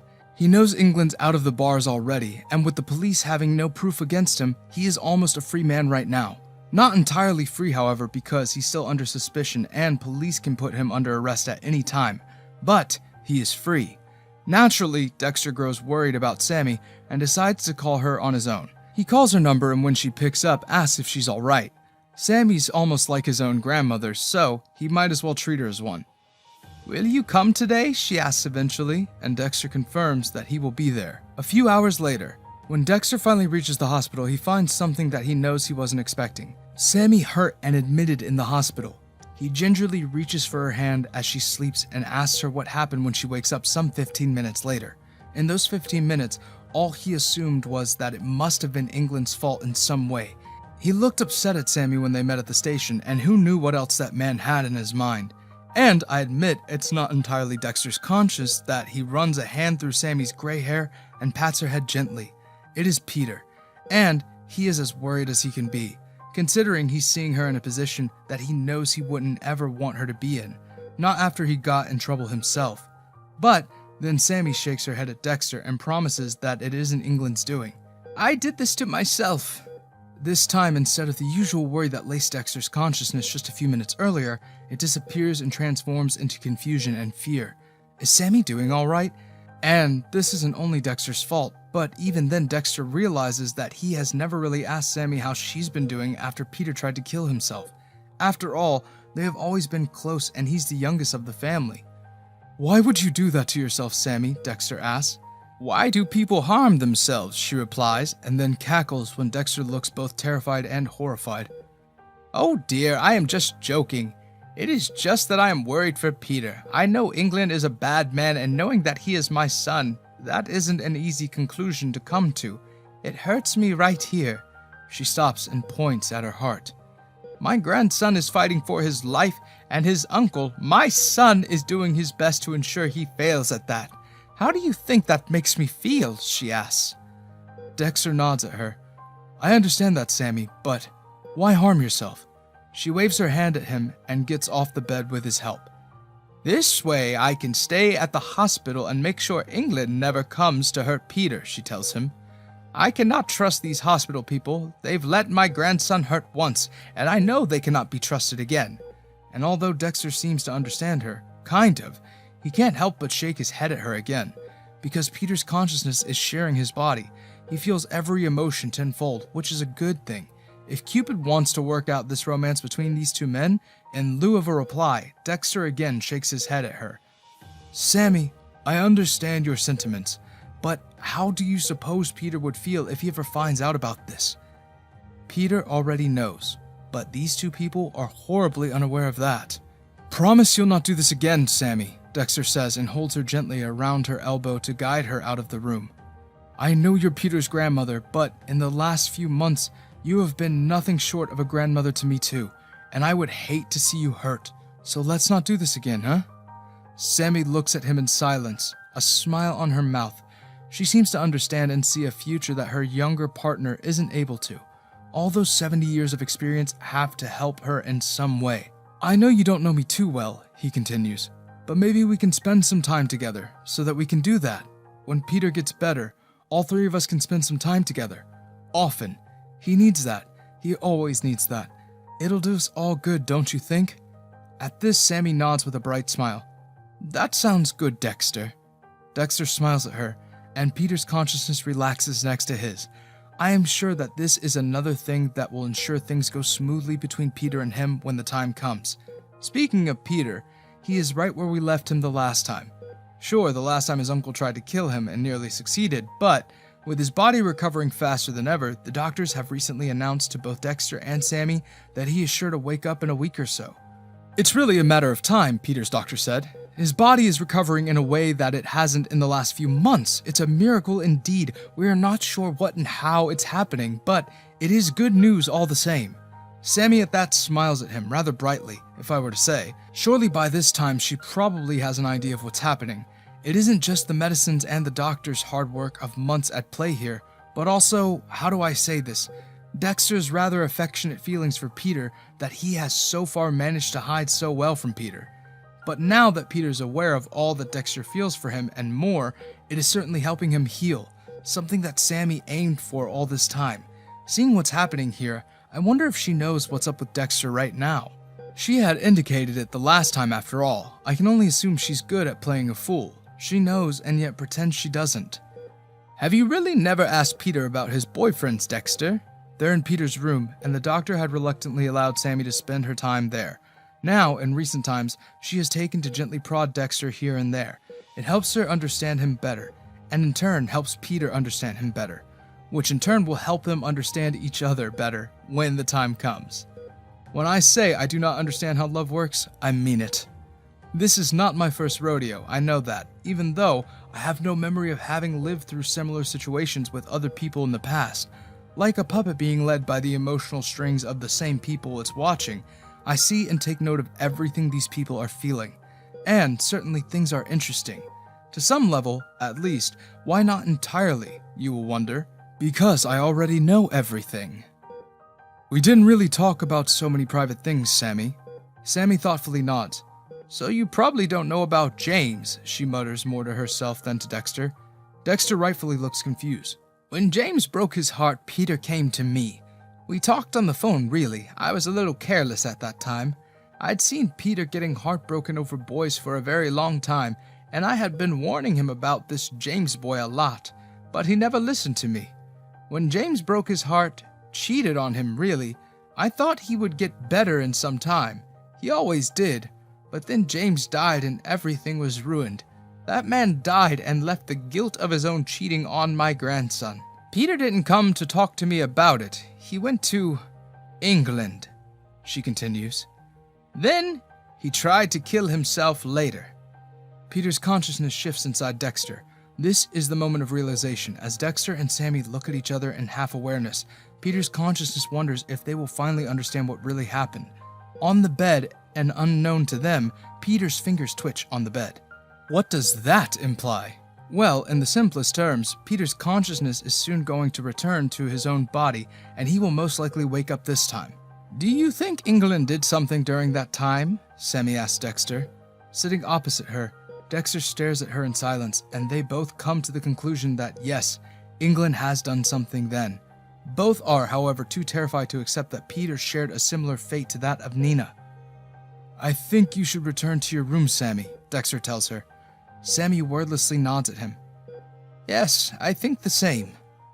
A couple days later, bearing witness to the absolute madness of Dexter, I can stand for Dexter and say that this kid hasn't slept in 2 days now. It is true that he had some kind of inkling a few days ago about what really transpired between England and Peter, but having come this close to the truth seems to rattle something in him. So, for the last 2 days, he has not slept or eaten or bathed, really, which is unhygienic, and thankfully, he seems to come to the same realization. In the evening of the third day, and having been to his flower shop only twice in the last couple of days, he stands under the spray of the shower and washes himself clean, and thinks of nothing else but Peter. Peter. Peter. Peter. Peter. He accepts that he has been fascinated by Peter for a long time, probably since the day he first saw him, but because of his own fears and uncertainty, he never moved a finger to ensure that something happens between the two of them. And then, the kiss. Yes, the kiss. How can he forget the kiss? Until that point, he had only expressed his love for Peter through the sunflowers he often left for Peter, a move he started the day he came to terms with his mother's death, something that seemed possible only because of Peter. The kiss itself was so sudden, and Dexter's feelings for Peter so overwhelming that he could think of nothing but running away. And now, he's here, alone. Loneliness is a feeling that Peter relates to on extraordinary levels, so when Dexter fills himself up with feelings of self-loathing, Peter tries to push him to think of other things, good memories between them, of the moments where Dexter made him laugh or when Peter made him laugh. Those were good moments, and just like that, a feeling of content takes over Dexter's frame to some extent. And Peter, well, let's just say he falls in love a little more than before. When the clock hits 11 in the night and he finally slips in the bed and almost falls asleep by the time it hits 2 in the morning, a loud ringtone breaks the harmony of silence around him. He gets up quickly, has a headache in place, and looks for his phone. It's from Sammie. "Hello, Sammie?" he asks, his voice hoarse. "Dexter, I am so sorry, son." "What happened? Are you all right?"